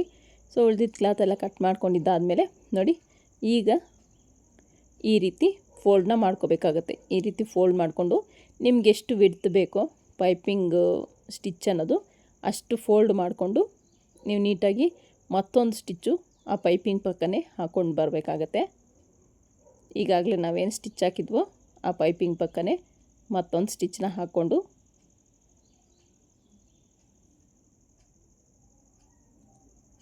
ಮತ್ತು ನೀಟಾಗಿ ಒಂದೇ ವಿಡ್ತಲ್ಲಿರಬೇಕು.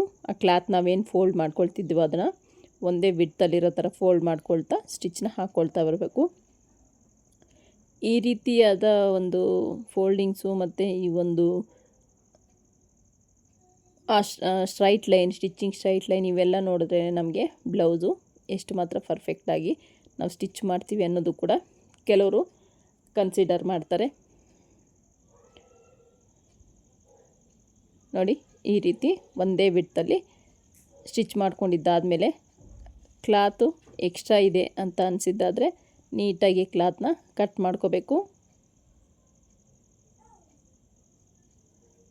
ಈ ಎಕ್ಸ್ಟ್ರಾ ಕ್ಲಾತ್ ಎಲ್ಲ ಕಟ್ ಮಾಡ್ಕೊಂಡಿಲ್ಲ ಅಂದರೆ ನಮಗೆ ಪೈಪಿಂಗ್ ಅನ್ನೋದು ನೀಟಾಗಿ ಅದು ಕೂಳೆ ಎಲ್ಲ ಒಳಗಡೆಗಿರಲ್ಲ, ಈಚೆಗೆ ಬಂದ್ಬಿಡುತ್ತಲ್ಲ, ಫಿನಿಶಿಂಗು ಚೆನ್ನಾಗಿರೋದಿಲ್ಲ. ಅದಕ್ಕೆ ಎಕ್ಸ್ಟ್ರಾ ಇದೆ ಅಂತ ಅನಿಸಿದರೆ ನಿಮಗೆ, ನನಗೇನು ಅಷ್ಟೊಂದು ಎಕ್ಸ್ಟ್ರಾ ಅಂತ ಅನಿಸಿಲ್ಲ, ಒಂದು ಚೂರು ಅನ್ನೋದು ಹತ್ರ ಇತ್ತು. ಈಗ ಇದನ್ನು ನೋಡಿ 1/2 ಇಂಚ್ ಏನು ಬಿಟ್ಟಿರ್ತೀವೋ ಮುಂದೆ ಅದನ್ನ ಒಳಗಡೆ ಫೋಲ್ಡ್ ಮಾಡ್ತಾ ಈ ರೀತಿ ಒಂದು ಸ್ಟಿಚ್ನ ಕಾರ್ನರ್ಗೆ ಹಾಕ್ಕೊಳ್ತಾ ಬರಬೇಕಾಗತ್ತೆ.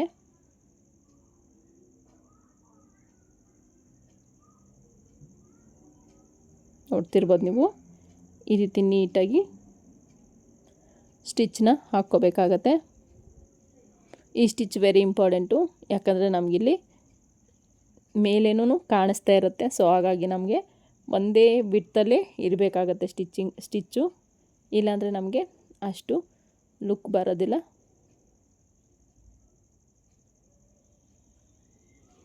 ನೋಡಿ ಇಷ್ಟು ನೆಕ್ ರೆಡಿ ಮಾಡ್ಕೊಂಡಿದ್ದು ಆಯಿತು.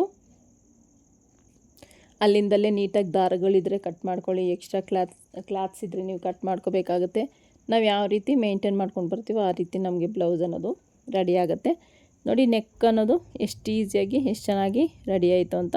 ಈಗ ನಾನು ಸೈಡ್ ಫಿಟ್ಟಿಂಗ್ನ ಕೊಡ್ತಿದ್ದೀನಿ. ಸೈಡ್ ಫಿಟ್ಟಿಂಗ್ ಕೊಡಬೇಕಾದ್ರೆ ನಾನು ಇಲ್ಲಿ 4th ಡಾಟ್ನ ಸ್ಟಿಚ್ ಮಾಡ್ಕೊಂಡಿಲ್ಲ. 4th ಡಾಟ್ ಎಷ್ಟು ಬೇಕು ಅಂತ ಮೆಜರ್ಮೆಂಟ್ ತಗೊಂಡೆ. ನೋಡಿ ಅದು ಲೆಂತ್ ಎಷ್ಟು ಬೇಕು ಅಂತ ನೋಡ್ಕೊಳ್ಳಿ. ಮತ್ತು ನಿಮಗೆ ಸೈಡ್ ಜಾಯಿಂಟ್ ಮಾಡಬೇಕಾದ್ರೆ ಫ್ರಂಟ್ ಎಷ್ಟು ಎಕ್ಸ್ಟ್ರಾ ಇದೆ ಅನ್ನೋದ್ರ ಮೇಲೆ ಡಿಪೆಂಡ್ ಆಗುತ್ತೆ ನೀವು ಡಾಟ್ನ ಹಿಡಿಯೋದು. ನೋಡಿ ಕರೆಕ್ಟಾಗಿ ಈಗ ಸೈಡ್ ಫಿಟ್ಟಿಂಗ್ ಬಂತು. ಸೊ ಈಗ ಮಾರ್ಕಿಂಗ್ ಪ್ರಕಾರನೇ ಹ್ಯಾಂಡ್ ಲೂಸ್ ಬಂದು 5.5 ಇದೆಯಲ್ಲ, 5.5 ಇಂಚ್ಗೆ ಒಂದು ಮಾರ್ಕ್ನ ಮಾಡಿಕೊಂಡು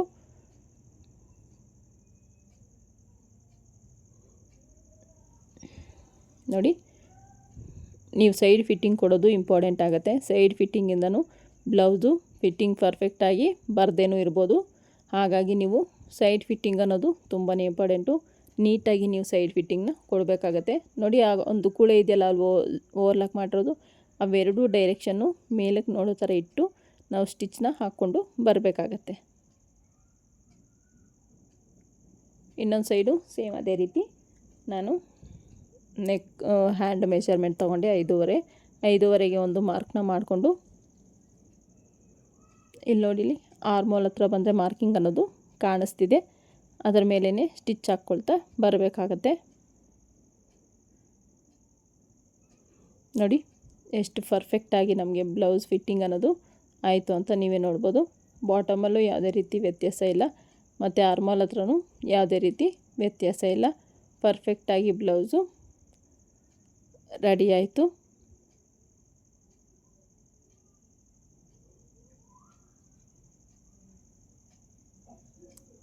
ನೋಡಿ ನೀಟಾಗಿ ದಾರ ಎಲ್ಲ ಕಟ್ ಮಾಡ್ಕೋಬೇಕಾಗತ್ತೆ. ಈ ರೀತಿ ಸೈಡ್ ಫಿಟ್ಟಿಂಗ್ ಕೊಟ್ಟಮೇಲೆ ಒಂದು ಸಲ ವೇಸ್ಟ್ನ ಚೆಕ್ ಮಾಡ್ಕೊಳ್ಳಿ. ಮೆಜರ್ಮೆಂಟ್ ಬ್ಲೌಸ್ನ ತಗೊಂಡು ವೇಸ್ಟ್ನ ಚೆಕ್ ಮಾಡ್ಕೊಂಡ್ಮೇಲೆ ನಿಮಗೆ ಲೂಸ್ ಅನಿಸಿದ್ರೆ ಇನ್ನೊಂದು ಚೂರು ಸ್ಟಿಚ್ನ ಇಟ್ಕೋಬೇಕಾಗತ್ತೆ. ಇಲ್ಲ ಕರೆಕ್ಟಾಗಿದೆ ಅಂದರೆ ಬಿಡ್ಬೋದು. 3ರಿಂದ 4 ಸ್ಟಿಚ್ನ ಹಾಕ್ಕೊಳ್ತೀನಿ ಸೈಡ್ ಜಾಯಿಂಟಲ್ಲಿ. ಸೈಡ್ ಫಿಟ್ಟಿಂಗಲ್ಲಿ ನಾನು 3ರಿಂದ 4 ಸ್ಟಿಚಸ್ನ ಹಾಕ್ಕೊಳ್ತಾ ಇದ್ದೀನಿ.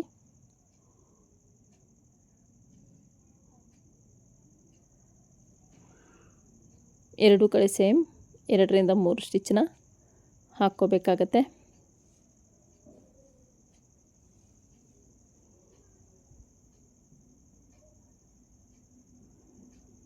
ನೋಡಿ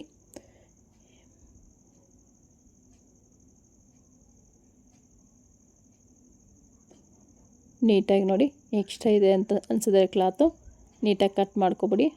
ನೋಡಿ ಬ್ಲೌಸ್ ಅನ್ನೋದು ಪರ್ಫೆಕ್ಟಾಗಿ ರೆಡಿ ಆಗೋಯ್ತು. ಸೊ ಇದಕ್ಕೆ ನಾನು ಡೋರಿನ ಸ್ಟಿಚ್ ಮಾಡ್ಕೊಳ್ತೀನಿ. ಡೋರಿ ಸ್ಟಿಚ್ ಮಾಡಿರೋದೇನು ವೀಡಿಯೋದಲ್ಲಿ ಹಾಕಿಲ್ಲ. ಸೊ ಇಷ್ಟಾದಮೇಲೆ ನೋಡಿ ಡೋರಿ ಎಲ್ಲ ರೆಡಿ ಆಯಿತು.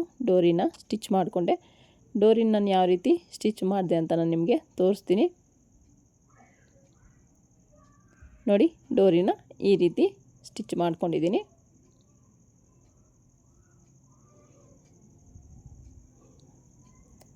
ನೋಡಿ ಯಾವುದೇ ರೀತಿ ವೇರಿಯೇಷನ್ ಇಲ್ಲ, ಕರೆಕ್ಟಾಗಿ ಸ್ಲೀವ್ ಲೆಂತ್ ಆಗಿರ್ಬೋದು ಮತ್ತು ವೇಸ್ಟ್ ಸ್ಲೀವ್ ಆಗಿರ್ಬೋದು ಕರೆಕ್ಟ್ ಮೆಜರ್ಮೆಂಟಲ್ಲಿ ಬ್ಲೌಸ್ ಅನ್ನೋದು ರೆಡಿಯಾಗಿದೆ. ಬ್ಲೌಸ್ನ ಯಾವ ರೀತಿ ನೀವು ಐರನ್ ಮಾಡ್ತೀರಾ ತೋರಿಸಿ ಮೇಡಮ್ ಅಂತ ಹೇಳಿದರು. ನೋಡಿ ನನ್ನ ಹತ್ರ ಇರೋ ಐರನ್ ಬಾಕ್ಸ್ ಇದು.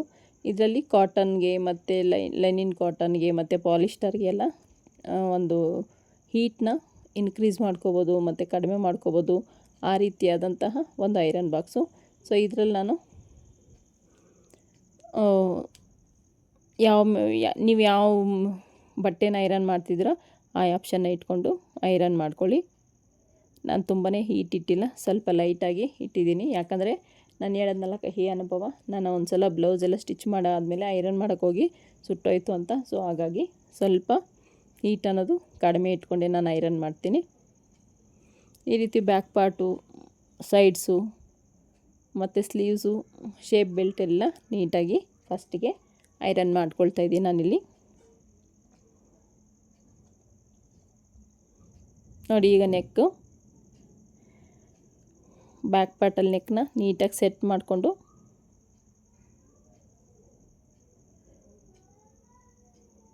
ಫ್ರಂಟಲ್ಲೂ ಅಷ್ಟೇ ಪೈಪಿಂಗ್ ನೀಟಾಗಿ ಸೆಟ್ ಮಾಡಿಕೊಂಡು ಐರನ್ ಮಾಡಿಕೊಂಡೆ. ತುಂಬಾ ಚೆನ್ನಾಗಿರುತ್ತೆ.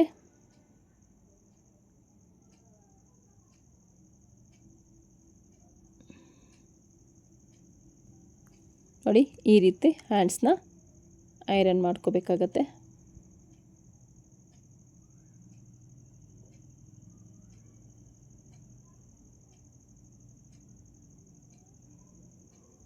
ನೋಡಿ ಈ ರೀತಿ ನೀಟಾಗಿ ಸ್ಲೀವ್ನ ಐರನ್ ಮಾಡ್ಕೊಂಡಿದ್ದಾದಮೇಲೆ ಫ್ರಂಟು ಬ್ಯಾಕ್ ಎರಡೂ ಮಾಡ್ಕೋಬೇಕಾಗತ್ತೆ ಐರನ್ನು.